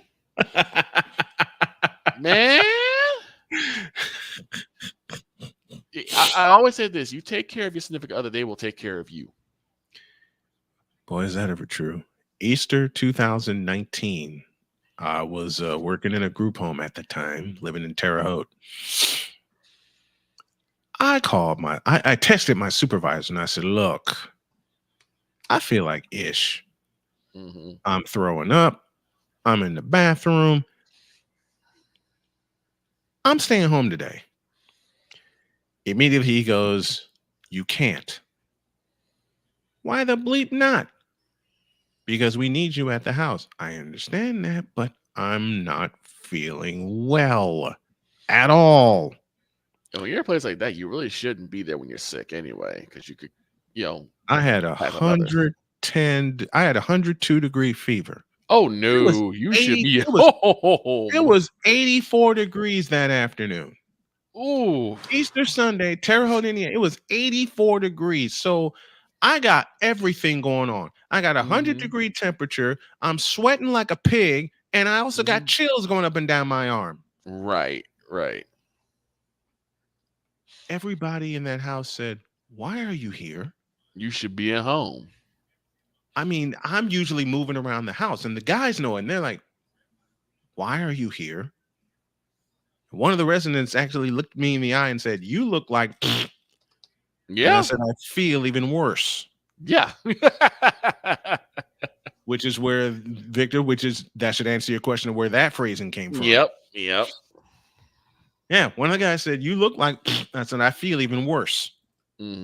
So he starts laughing, and I'm like, why am I doing this?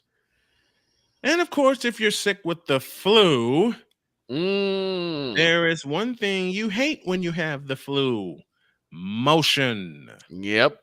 Oh yeah. You know what that son of a bitch did? Now what? He made me drive. I barely drove to look. You couldn't even make Jody it to the building. Jody dropped me off. Mm-hmm. Then she went to see Cheyenne, our other daughter. Yeah. My coworker came up to me and said, "Look, get your wife on the phone and get the hell out of here." What? And your eyes are glassy, your voice is glassy, and you can't move. You can't comprehend what people are saying to you. I couldn't comprehend a doggone thing. And they turned on the baseball game for me. The guys turned on the baseball game for me. I didn't see a thing. And that's when the guys start telling me, "You need to get the heck up out of here and go home." Huh? And what that sound you just heard was what I was feeling. I'm like, huh? Yeah. My coworker said, "Get out of here. I'll take the rap for it. I don't care what our supervisor says. I don't like you being here and you're not at your best. Go home." Yeah. So I called my wife and she heard me. And she said, "Baby, what's wrong?" I said, "Can you do me a huge favor, honey?" She says, "What's that?" Get me out of here! Yeah. And Jody came running. It's like, my husband's in danger.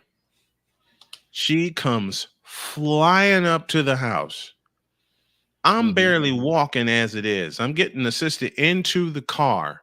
And she said, "We're going to go to my parents, but I want you to sit out on the deck and sleep." Yes, ma'am. We flew, and it was barely noon when she came and got me.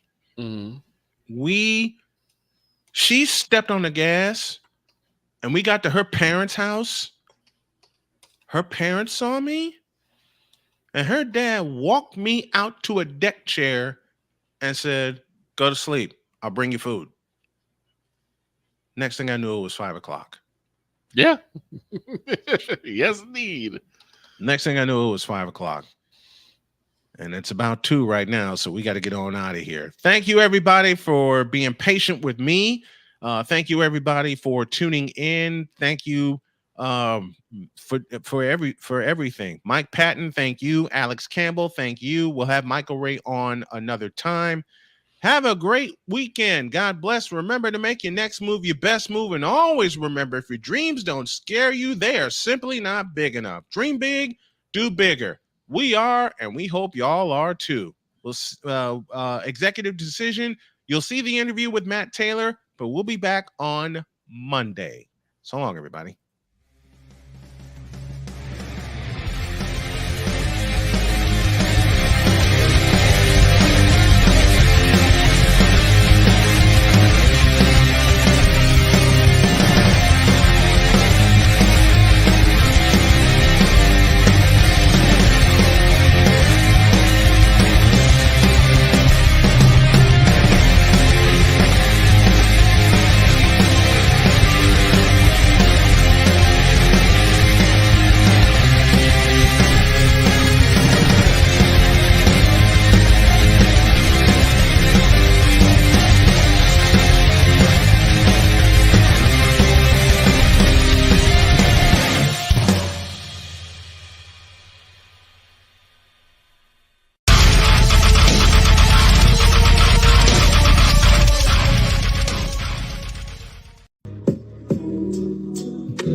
Dear God, help us. Come on, man. Ain't nobody calling me, texting me. Oh, come on. Me, asking why must you do this?